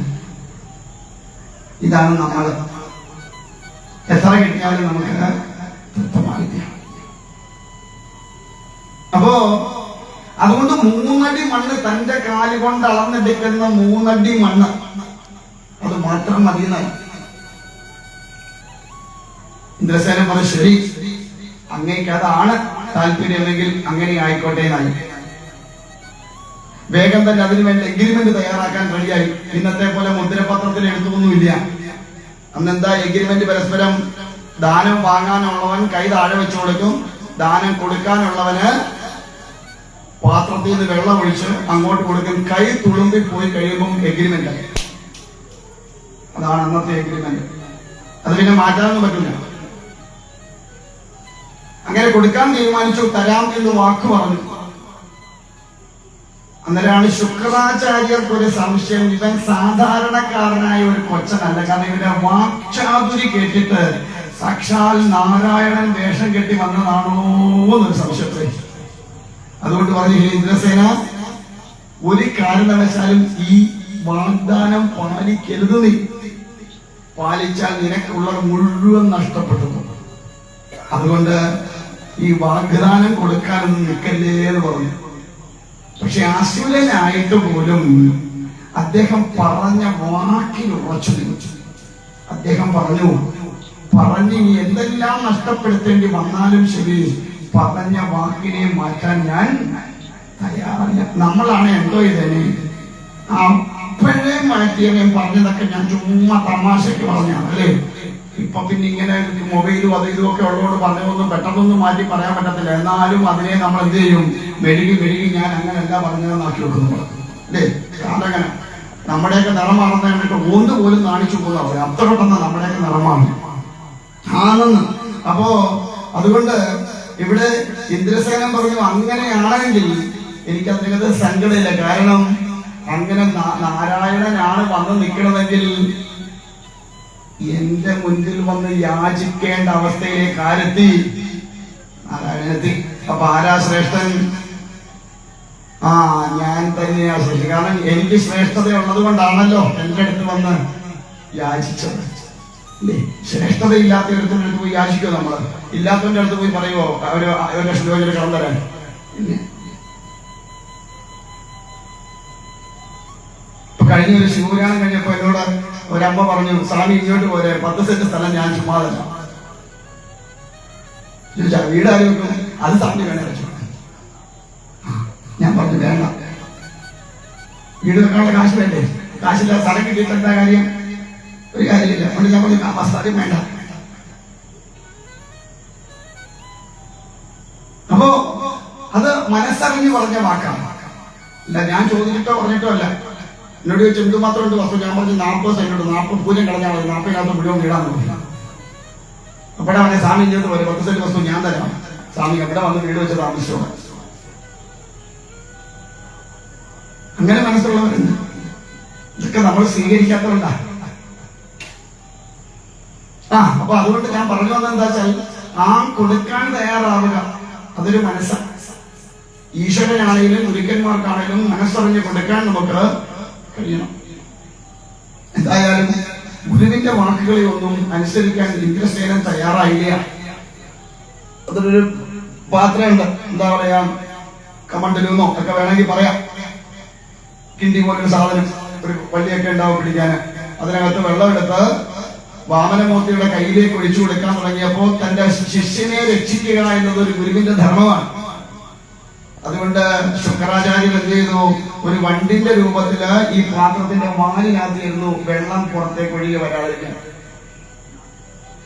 വെള്ളം കയ്യിൽ ഒഴിച്ചു കൊടുത്ത് കൈ തുറന്നിയാലല്ലേ വാഗ്ദാനമാകുള്ളൂ, അപ്പോഴല്ലേ അത് പാലിക്കേണ്ടതുള്ളൂ. അപ്പൊ വെള്ളം താഴോട്ട് വരാതിരുന്നാൽ പിന്നെ പാലിക്കേണ്ടല്ലോ എന്ന് വിചാരിച്ചു. പക്ഷേ ഭഗവാൻ അത് വ്യക്തമായിട്ട് മനസ്സിലാക്കിയിട്ട് എന്ത് ചെയ്തു? ഒരു ദർഭയെടുത്ത് അതിന്റെ ആ ദ്വാരത്തിൽ കൊണ്ട് ഒറ്റ കുത്തു. അത് കൊണ്ടത് ശുക്രാചാര്യന്റെ ഒരു കണ്ണില്. അങ്ങനെയാണ് ശുക്രാചാര്യന്റെ ഒരു കണ്ണു പോണത്. പെട്ടെന്ന് ഒഴിഞ്ഞു മാറി കുത്തുകൊണ്ടപ്പോ വേദന ഉണ്ട്. അപ്പൊ ആ വെള്ളം ഒഴുകി വന്നു, കയ്യിലേക്ക് വന്നു, അവിടെ വാക്ക് ഉറപ്പിച്ചു. അത് കഴിഞ്ഞതും ഭഗവാൻ എന്ത് ചെയ്തു? വേഗം തന്നെ തന്റെ ആ ദിവ്യമായിരിക്കുന്ന സ്വരൂപത്തെ കാട്ടിക്കൊടുത്തു. ആർക്ക്? ഇന്ദ്രസേനന്. താനാണ് ഈ ബ്രഹ്മാണ്ടത്തിന്റെ മുഴുവൻ അധികാരി, തന്നിലാണിതെല്ലാം നിലനിൽക്കുന്നത് എന്നുള്ള ബോധത്തെ ഇന്ദ്രസേനൻ, തന്റെ ഭക്തനായിരിക്കുന്ന ഇന്ദ്രസേനന് കൊടുത്തു. 2 അടി കൊണ്ട് സർവസ്വവും അളന്നെടുത്തു. ഇനി ഒന്നും അളക്കാനില്ല. 3ാമത്തെ അടി അളക്കാൻ നേരം ചോദിച്ചു, ഹേ ഇന്ദ്രസേന, നിന്റെ സത്യത്തെ പാലിക്കാൻ എവിടെ 3ാമത്തെ പാദം വയ്ക്കാൻ ഇടന്ന്? തന്റെ ഭക്തന്റെ വാക്കൊരിക്കലും തെറ്റാൻ പാടില്ല എന്ന് നിർബന്ധമുണ്ട് ഭഗവാൻ. തന്റെ ഭക്തന് ഒരു അപമാനം ഉണ്ടായാൽ തനിക്കുണ്ടാകുന്ന അപമാനമായിട്ട് ഭഗവാൻ സ്വീകരിക്കും. കൊണ്ട് തന്റെ ഭക്തൻ ഒരിക്കലും ഒരു അധോഗതി അല്ലെങ്കിൽ ഒരു അപമാനം ഉണ്ടാവാൻ ഭഗവാൻ സമ്മതിക്കില്ല. കൊണ്ട് ആ പറഞ്ഞ വാക്കിനെ, സത്യത്തെ പാലിക്കേണ്ടത് ആവശ്യകതയാണെന്ന് തിരിച്ചറിഞ്ഞു ഭഗവാൻ. അതുകൊണ്ട് തന്നെ ആ സത്യത്തെ പറഞ്ഞു, ഹേ ഇന്ദ്രസേന, നീ പറഞ്ഞ സത്യത്തെ പാലിക്കണം. 3ാമത്തെ പാദം വയ്ക്കാനുള്ള, അല്ലെ 3ാമത്തെ അടി വയ്ക്കാനുള്ള ഇടം കാട്ടിത്തരാൻ പറഞ്ഞു. നോക്കിയപ്പോഴോ യാതൊന്നും കൊടുക്കാനില്ല. തന്റേതെന്ന് താൻ അവകാശപ്പെട്ടിരുന്ന സർവസ്വവും 2 അടി കൊണ്ട് അളന്നു. ഇനിയും തന്റേതെന്ന് അവകാശപ്പെടാൻ എന്തേ ഉള്ളൂ? ഈ ശരീരം മാത്രമേ ഉള്ളൂ. അതും ശരിക്കും തന്റേതല്ല എങ്കിലും തന്റേതെന്ന് തനിക്ക് അവകാശപ്പെടാനുള്ളത് ഈ ശരീരം മാത്രമേ ഉള്ളൂ. അതുകൊണ്ട് എന്ത് ചെയ്തു? കിരീടം ഊരി താഴേക്ക് വെച്ചിട്ട് മുട്ടുകുത്തി നിന്ന് ആ പാതാരബിന്ദങ്ങളിലേക്ക് തന്റെ ശിരസിനെ നമിച്ചു ഇന്ദ്രസേനൻ. ഭഗവാൻ തന്റെ പാദം ഉയർത്തി ആ ശിരസിൽ വെച്ച് ഇന്ദ്രസേനനെ അനുഗ്രഹിച്ചു. ചവിട്ടി താഴ്ത്തിയൊന്നുമില്ല. വടക്കേന്ത്യയിലേക്ക് ചെന്നാല് പോയിട്ടുള്ളവർക്കറിയാം, ചില ഗുരു പരമ്പരകള് നമ്മൾ അനുഗ്രഹിക്കുന്നത് പോലെ കൈ പൊക്കിയിട്ടോ കൈ വെച്ചിട്ടോ അല്ല അനുഗ്രഹിക്കുക. അവരുയർന്ന പീഠത്തിൽ ഇരുന്നിട്ട് നമ്മൾ അങ്ങോട്ട് ചെന്നാൽ അവരെ പാദം കൊണ്ടാണ് അനുഗ്രഹിക്കുക. ചില ഗുരു പരമ്പരയുടെ ഒരു രീതിയാണ്. ഒരു പാദമാണ് നമ്മുടെ ശിരസിൽ വെക്കുക. ഇപ്പൊ ഭഗവാന്റെ കാരുണ്യം കൊണ്ട് ഗുരു പരമ്പരയുടെ അനുഗ്രഹം കൊണ്ട് ഈ വർഷം കുംഭമേളയ്ക്കൊന്ന് പോകാനുണ്ട്. അവിടെ പോയ പുണ്യതീർത്ഥത്തില് ആ ത്രിവേണി സംഗമത്തിൽ നിന്ന് സ്നാനം ചെയ്യാനുള്ള ഒരു ഭാഗ്യം ഈ ജന്മത്തിൽ കിട്ടി. ഈ ഒരു 144 വർഷം കഴിഞ്ഞിട്ട് ഇങ്ങനെ ഒരു അവസരമുള്ളൂ. അതുകൊണ്ട് ആ ഭാഗ്യം കിട്ടി ചെന്നപ്പോ അവിടെ തുണി ഉടുക്കാത്തവരും തുണി ഉടുത്തവരും ഒക്കെ 1000കണക്കിന് ലക്ഷക്കണക്കിന് കോടിക്കണക്കിനാണുള്ളത്. ഒരു നൂൽബന്ധം പോലും ഇല്ലാത്ത വഴിയിലേക്ക് നടക്കുന്നതും ഇരിക്കുന്നതും ഒക്കെ നമുക്ക് തോന്നുന്നു പച്ചേ വൃത്തികെട്ടവന്മാർ, ഇതാണോ ആർഷഭാരതത്തിന്റെ വലിയ സമ്പത്ത് എന്ന് പറയുന്നത്? ഇതാണ് സമ്പത്ത്. എന്താ കാരണം? 10 ഡിഗ്രി തണുപ്പില് ഒരു വസ്ത്രം പോലും ഇല്ലാതെ അവിടെ അവരിയ്ക്കുമ്പോ നമ്മളിവിടെ 2 സെറ്ററും തൊപ്പിയും പാൻറ്റും കോട്ടും ഒക്കെ ഇട്ടിട്ട് കിട്ടാന്ന് കുറച്ചാണ് നമ്മൾ നടക്കുന്നത്. ആ സ്ഥാനത്താണ് ഒരു നൂൽബന്ധം പോലും ഇല്ലാതെ അവരവിടെ ഇരിക്കുന്നത്. യഥാർത്ഥ തത്വത്തിൽ ഉറച്ചു ഭാരതത്തിന്റെ തനതായ സംസ്കാരം ആ തത്വത്തിൽ ഉറച്ചു നിന്നുകൊണ്ട് താൻ ഈ ശരീരമല്ല ശിവമാണ് എന്ന ബോധം. നാഗ സന്യാസിമാരെന്ന് അവരെ പറയാം. അവരുടെ അടുത്ത് ചെന്നാൽ അവര് അവിടെയുള്ള ചാരമാണ് വാരി, വിഭൂതിയാണ്. നമ്മളുണ്ടാക്കുന്ന പോലെ ഭസ്മമൊന്നുമല്ല. അവിടെ ഇങ്ങനെ ഈ വിറകഷ്ണം കത്തിക്കുന്നുണ്ടാവും, അതിന്റെ ചാരമാണ് വാരി നെറ്റിലിട്ടെന്ന് വെച്ചാൽ മയിൽപിരിയോട് നല്ല കഥം തരുന്നത്. ചിലരങ്ങനെയല്ല, നമ്മളെ ചേർത്ത് പിടിച്ച് അവരോട് ചേർത്ത് നിർത്തും. അങ്ങനെയുള്ളവരുമുണ്ട്. ചിലര് തൊടാൻ പോലും സമ്മതിക്കാത്തവരുണ്ട്. ഓരോരുത്തരും ഓരോ രീതിയാണ്. അപ്പൊ ഓരോ പരമ്പരയ്ക്കും ഓരോ വ്യത്യസ്തതയാണ്. എന്തായാലും കുറച്ച് ഗുരുക്കന്മാരെ അങ്ങനെ കാണാനും കുറച്ചുപേരുടെ അനുഗ്രഹം വാങ്ങാനും ഒക്കെയുള്ള ഒരു യോഗം ഈ ജന്മത്തിൽ ഈശ്വരൻ തന്നു. അതും ഭാഗവതത്തിൽ കൂടി കിട്ടിയ ഒരു മഹത്തരമായ ഒരു എന്താ പറയാ ഭാഗ്യം. 144 വർഷം കഴിയുമ്പം ചിലപ്പോ വേറെ വല്ല ശരീരം എടുത്ത്, എന്തായാലും ചിലപ്പോഴല്ല മിക്കവാറും ഒക്കെ വേറെ ശരീരമൊക്കെ എടുത്ത് അവരൊക്കെ കാണും. അതിരിക്കാൻ സാധ്യതയാണ്. കയ്യിരിപ്പൊക്കെ നല്ലതായതുകൊണ്ട് ചിലപ്പോൾ ഇനി എന്തായാലും വന്നതോടൊക്കെ വരണ്ടി 1-2 മൂന്നൊക്കെ വരണ്ടി വന്നേക്കും എന്നറിയാം. എന്നാലും അന്നേരം ഈ ഭാഗ്യമൊക്കെ കിട്ടണം നിർബന്ധമൊന്നുമില്ല. എന്തായാലും ഓർമ്മയുള്ള കാലത്ത് കിട്ടിയപ്പോൾ അതൊരു അനുഭവമായിട്ട് ജീവിതത്തിൽ സൂക്ഷിക്കാൻ കഴിയുന്ന ഒരു ഭാഗം. എന്തായാലും അങ്ങനെ എന്ന് പറഞ്ഞതുപോലെ ഇവിടെ ആ പാദം വെച്ചിട്ടാണ് അനുഗ്രഹിക്കാം ഇന്ദ്രസേന. എന്തുകൊണ്ടാ? ഭഗവാന്റെ ഏറ്റവും ശ്രേഷ്ഠമായ ഭാഗം ഏതാണ്? പാദമാണ്. എന്താ കാരണം?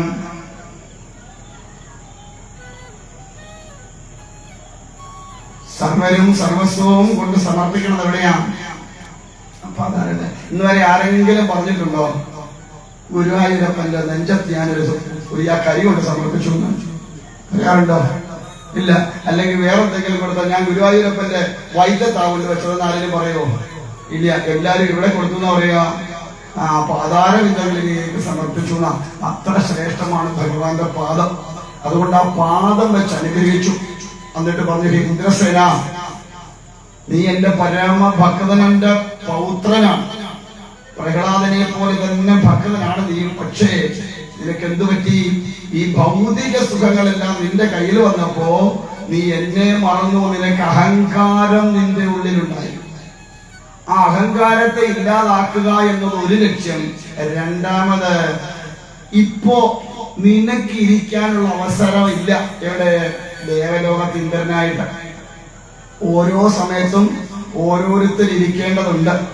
അവര് അർഹത, ആ സമയത്ത് അർഹത ആർക്കാണോ അവരെ അവിടെ കയറി ഇരിക്കാവൂ. ഇപ്പോ ഇത് 2ാമത്തെ കൊല്ലം ഈ ഉള്ളവനെ ഇവിടെ വരുന്നത്. ഈ 2 കൊല്ലം മുമ്പ് വന്ന ആചാര്യൻ ഇപ്പൊ ഇങ്ങോട്ട് വന്നു വെച്ചത് ഞാൻ ഇരുന്ന സ്ഥലമാ, ഞാൻ ഇവിടെ കയറി ഇരിക്കാൻ പറഞ്ഞാൽ പറ്റുമോ? പറ്റില്ല. എന്താ കാരണം? ഇപ്പൊ ഇരിക്കാൻ എത്ര ദിവസം ഭഗവാൻ അനുഗ്രഹിക്കുന്നു അത്രയും ദിവസം ഇരിക്കാനുള്ള അധികാരം ആർക്കേ ഉള്ളൂ? എനിക്കേ ഉള്ളൂ. ഇവിടെ വേറെ ആരും കയറി ഇരിക്കാന് പറ്റില്ല. അപ്പൊ ഓരോരുത്തർക്കും ഓരോ സമയങ്ങളിൽ ഓരോരോ ഇടങ്ങളിൽ ഇരിക്കേണ്ടതായ സമയങ്ങളുണ്ട്. അപ്പൊ അതിനെ അതിക്രമിച്ചുകൊണ്ട്, കാലത്തെ അതിക്രമിച്ചുകൊണ്ട് തന്റേതാണ് എന്ന് പറഞ്ഞ് കയറിയിരുന്നത് തെറ്റാണ്.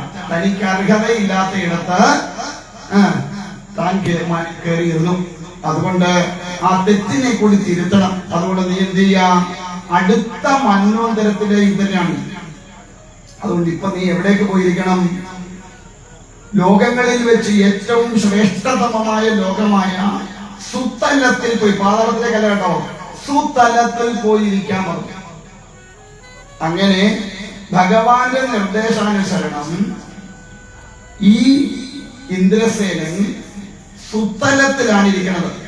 അടുത്ത മന്വന്തരം വരുമ്പോഴ് ദേവേന്ദ്രനാകാനുള്ള ആളാണ്. അതുകൊണ്ട് ഇപ്പോഴേ ട്രെയിനിങ് കൊടുക്കാം. ഇനി അത് മാത്രമാണോ സാക്ഷാൽ ഭഗവാൻ തന്നെ അവിടെ കാവല് നിൽക്കുക. തന്റെ ഭക്തന് ഒരു കോട്ടവും വരാതിരിക്കാൻ ഭഗവാൻ തന്നെ അവിടെ കാവലായിട്ട് നിൽക്കുകയാണ്. അങ്ങനെ തന്റെ ഭക്തന് ഈ മഹത്തരമായ ത്യാഗം ബലി ചെയ്തതുകൊണ്ട് എല്ലാം തനിക്ക് നഷ്ടപ്പെടുമെന്ന് അറിഞ്ഞിട്ടും അതിനെ ഒന്നും വകവയ്ക്കാതെ പറഞ്ഞ സത്യത്തെ പാലിച്ചവനായതുകൊണ്ട്, മഹത്തരമായ ദാനത്തെ ചെയ്തതുകൊണ്ട്, മഹത്തരമായ ത്യാഗം ചെയ്തതുകൊണ്ട് നീ ഇന്നു മുതൽ മഹാബലി എന്നറിയപ്പെടട്ടെ എന്ന് ഭഗവാൻ അനുഗ്രഹിച്ചു കൊടുത്ത പേരാണ് മഹാബലി. അപ്പൊ എവിടായിരിക്കണത്? ഇപ്പോ സുതലത്തിലാണ്. ഇനി നമുക്ക് നമ്മുടെ കഥയുമായിട്ടൊന്ന് ബന്ധപ്പെട്ട് നോക്കാം. ഈ എന്തായാലും മഹാബലിയും വാമനനും ഒക്കെ നമ്മുടെ ഹൈന്ദവ പുരാണത്തിലല്ലേ ഉള്ളൂ, വേറൊന്നും ഇല്ലല്ലോ. ശരി, നമ്മുടെ സങ്കല്പ പ്രകാരം കേരളം കണ്ടുപിടിച്ചതാരാ? പരശുരാമനാണ്. ആണല്ലോ, ഉറപ്പിച്ചേ, സംശയമൊന്നും ഇല്ലേ? പരശുരാമൻ മഴ പറഞ്ഞ് കടല് കരയാക്കി എടുത്തതാണ് കേരളം. അതുകൊണ്ട് ആ പാവയ്ക്കാവലായെന്നാ പറയുന്നത്. ആണല്ലോ, സമ്മതിച്ചല്ലോ. നമ്മുടെ സങ്കല്പ പ്രകാരം വാമനനാണോ ആദ്യം വന്നത്, പരശുരാമനാണോ ആദ്യം വന്നേ? ദശാവതാരം നോക്കുമ്പോ ആരാ ആദ്യം വന്നേ? വാമനൻ ആദ്യം വന്നു അല്ലേ? മത്സ്യം, കൂർമ്മം, വരാഹം, ഞാന്, പിന്നെ നരസിംഹം, വാമനൻ, പരശുരാമൻ. ആണല്ലോ, ആണല്ലോ, ഉറപ്പിച്ചേ. അപ്പോ ഇനി ചവിട്ടി താത്തിന്ന് വെച്ചോ, അങ്ങനെ തന്നെ ഇരിക്കട്ടെ, നമ്മുടെ വിശ്വാസം അങ്ങനെ തന്നെ ഇരിക്കട്ടെ.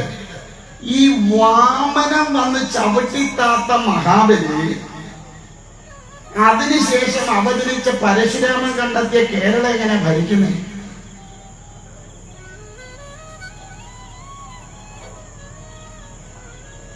ഭരിക്കൂ? എന്നെ എന്റെ അപ്പൂപ്പൻ ചവിട്ടി താത്തി. എങ്ങോട്ട്? പാതാളത്തിലേക്ക് പോട്ടെ. എന്റെ കയ്യിലിരിപ്പോൾ എന്നെ ചവിട്ടി എന്റെ അപ്പൂപ്പൻ പാതാളത്തിൽ താത്തു. എന്റെ കൊച്ചുമോൻ കണ്ടുപിടിച്ച സ്ഥലം ഭരിക്കാൻ ഞാൻ വരുമോ? എനിക്കറിയാൻ വയ്യെങ്കിൽ ഞാൻ ചോദിക്കാം. പരശുരാമനാൽ നിർമ്മിക്കപ്പെട്ടു എന്ന് പറയുന്ന കേരളം, അതിനു മുമ്പേ അവതാരമെടുത്ത വാമനമൂർത്തി പാദം വെച്ച് അനുഗ്രഹിച്ച് സുതരത്തിലേക്ക് പറഞ്ഞു വിട്ട മഹാബലി എങ്ങനെ ഭരിച്ചു എന്നാണ് എന്റെ ചോദ്യം.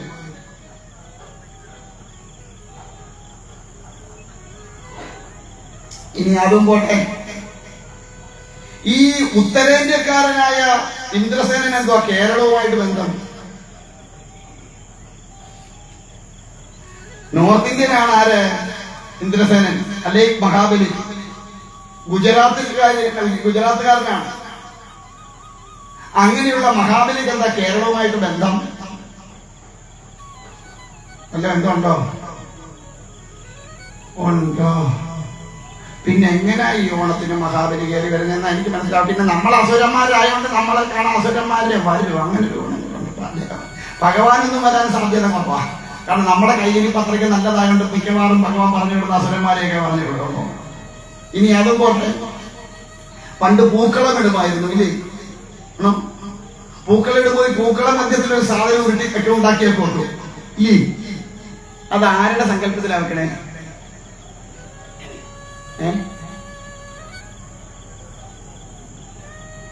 ഇല്ലേ? പൂക്കളത്തിന്റെ മധ്യത്തില് ഒരു രൂപമൊക്കെ ഉണ്ടാക്കി വെക്കില്ലേ? കണ്ടിട്ടില്ലേ അങ്ങനൊന്നും ഇല്ലേ? എന്നിട്ട് തിരുവോണ ദിവസം അടയൊക്കെ ഉണ്ടാക്കി കൊടുത്തുകൊണ്ട് നേദിക്കില്ലേ അവിടെ? ഈ നടുക്ക് വെച്ചിരിക്കുന്ന രൂപം ആരുടെ സങ്കല്പമാണ്? എവിടുത്തെ അപ്പനെന്നാ പറയാ?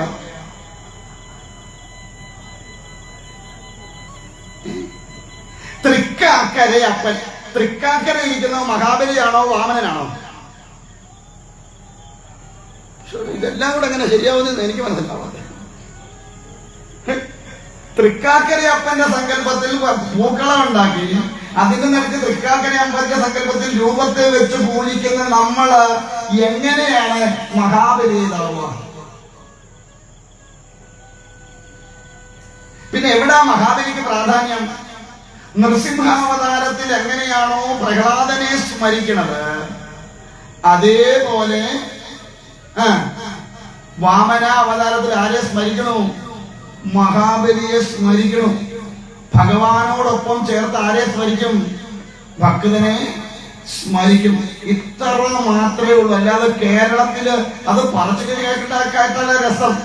ഭഗവാന്റെ കാല് പിടിച്ച് വർഷത്തിൽ ഒരിക്കൽ ഞാൻ എന്റെ പ്രജകളെ ഒന്ന് പോയി കണ്ടോട്ടെ എന്ന് ചോദിച്ചിട്ട് ഭഗവാൻ കനിഞ്ഞ് അനുഗ്രഹിച്ചു കൊടുത്തതാണ്. വർഷത്തിൽ ഒരിക്കൽ തിരുവോണത്തിന് വന്ന് എന്റെ കേരളത്തിലെ പ്രജകളെ മഹാബലി നീ കണ്ടൂന്ന് മഹാവിഷ്ണു അനുഗ്രഹിച്ചത് കൊണ്ടാണ് കേരളത്തിൽ വന്ന് മഹാബലി കേരളത്തിലെ പ്രജകളെ കാണുന്നത്. ഈ നോർത്ത് ഇന്ത്യ മലയാളികൾ ചെന്നതിന് ശേഷമായി ഇങ്ങനെ ഒരു ഓണം എന്ന് പറയുന്ന സംഗതി ഉണ്ടെന്ന് പോലും അവരറിയുന്നത്. അതാ വേറൊരു രസം. ഇപ്പൊ ഇങ്ങനെ എല്ലായിടവും മലയാളികളായി കഴിഞ്ഞപ്പോ അവര് ഓണം ആഘോഷിച്ച് അങ്ങനെ അവരുടെ ഫ്രണ്ട്സും കാര്യങ്ങളും ഒക്കെ ആയിട്ട് വന്ന് ഓണം ആഘോഷിച്ച് എങ്ങനെ ഒരു സംഗതി ഈ കേരളത്തിൽ ഉണ്ടെന്ന് നോർത്ത് ഇന്ത്യൻസ് അറിയുന്നത്. എന്നിട്ടാണ് വെളുപ്പാങ്കാലം ആകുമ്പോ ഒരു പുളുന്തം വയറും വെച്ച് ഒരു എണ്ണം ഒരു മീശ ഇല്ലാത്തൊരു കൊമ്പ മീശയൊക്കെ അങ്ങോട്ട് വെച്ച് വയറാണോ മുമ്പേ പോകുന്നത് ഞാനാണോ പുറകെ പോകുന്നത് അറിയാൻ വയ്യാത്ത ഒരുത്തനെ കൊണ്ട് പുളുക്കാനുള്ള ശരീരമൊക്കെ ഉള്ള ഒരുത്തനെ ഒരു ഓലക്കൊടയൊക്കെ പിടിച്ചു വെച്ച് മഹാബലിയാണ്. മഹാബലി നല്ല ഒന്നാം തരം യോദ്ധാവാ, ക്ഷത്രിയനാ, അസുരനാണ് അവൻ. അവന്റെ ശരീരം ഒരിക്കലും മുളുക്കെന്ന് പറഞ്ഞ് കിടക്കൂല. അവൻ നല്ല യോദ്ധാവ്, അവന്റെ ഉറച്ച ശരീരം അവന്റേത്. അങ്ങേരെയും കളിയാക്ക ഓണം ആവുമ്പോ വേഷം കെട്ടിച്ച് കുറെ എണ്ണത്തിന് ഇങ്ങനെ വഴിനീളെ കൊണ്ടു നടക്കും. മഹാബലിയാണ്. അതെല്ലാം കണ്ടിട്ട് അയ്യോ നിൽക്കാൻ നമ്മളും.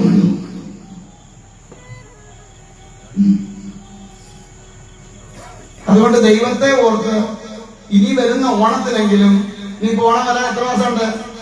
പിന്നെ മേടം, ഇടവം, മിഥുനം, കർക്കിടകം ചെയ്യും 4-5 മാസം കൂടെ ഉള്ളൂ. ഈ വർഷത്തെ ഓണത്തെങ്കിലെങ്കിലും ആരെ സ്മരിച്ചുകൊണ്ട് കളവിടിയിലൊന്നും ഇപ്പൊ ഇല്ലല്ലോ, കുളവായിപ്പോ ഇല്ല. ഇപ്പൊ പൂ പറിക്കാൻ പോകാൻ നേരമില്ല. അവിടെ പ്ലാസ്റ്റിക് പൂ ഇട്ട് നമ്മളിപ്പോ പുതിയ സെറ്റപ്പ് ഉണ്ടല്ലോ, പൂക്കളെ എടുത്തങ്ങോട്ട് ഇട്ട് അവിടെ കിടക്കും കളം.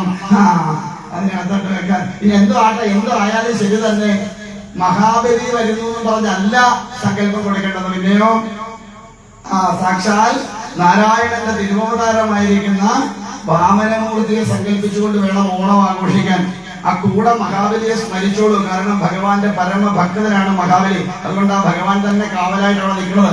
അങ്ങനെ പരമഭക്തനായതുകൊണ്ട് ഭഗവാനോട് ചേർത്ത് ആരെ കൂടെ സ്മരിക്കുക?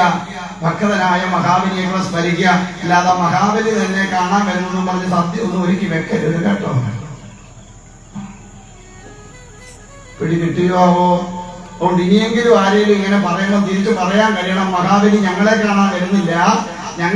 പിന്നെ എന്താ ഇതിന്റെ പ്രത്യേകത? ഈ ചിങ്ങമാസത്തിലെ തിരുവോണം, ചിങ്ങമാസത്തിലെ തിരുവോണത്തിനാണ് വാമനമൂർത്തിയുടെ അവതാരം. ചിങ്ങമാസത്തിലെ തിരുവോണത്തിന്, അതാണ് ചിങ്ങമാസത്തിലെ തിരുവോണത്തിനുള്ള പ്രാധാന്യം. പിടി കിട്ടിയോ ആവോ? പിന്നെ ഈശ്വരാധീനമാണ് നമ്മളെ പറഞ്ഞു പറ്റിക്കാൻ എളുപ്പമാ. ആരെന്ത് പറഞ്ഞാലും നമ്മൾ വിളിക്കും ആ ശരിയാ. എന്താ കാരണം? നമുക്ക് ഭാഗവതം അറിയില്ല, രാമായണം അറിയില്ല, ഗീത അറിയില്ല. ആകെപ്പാടെ ഒരു ഗീത അറിയാതെ അപ്പോഴത്തെ ഗോപാലചേട്ടൻ പോയ, അല്ലാതെ ഒന്നും നമുക്ക് അറിഞ്ഞൂടാ. അതുകൊണ്ട് നമ്മളെ എന്ത് പറഞ്ഞു പറ്റിച്ച് കളിയാക്കാനും ഒക്കെ നമ്മൾ നിന്ന് കൊടുക്കും. നമുക്ക് ആത്മാഭിമാനം എന്ന് പറയുന്നൊന്നും ഇല്ലാത്തതുകൊണ്ട് നമ്മളെ എന്ത് പറഞ്ഞാലും, നമ്മുടെ ഭഗവാന്മാരെ എന്ത് പറഞ്ഞാലും നമുക്ക് ഒരു ചഞ്ചലിപ്പില്ല. എല്ലാം കേട്ട് ചിരിച്ചുകൊണ്ട് നിൽക്കുന്ന നീ അവിടെ പറഞ്ഞതാണ്. തിരിച്ചു പറയാനുള്ള കപ്പാസിറ്റി നമുക്ക് ഇല്ലാത്തത് കൊണ്ട് നമ്മളെല്ലാം കേട്ട് ചിരിക്കും. ഇതാണ് നമുക്ക് പറ്റിയ കുഴപ്പം.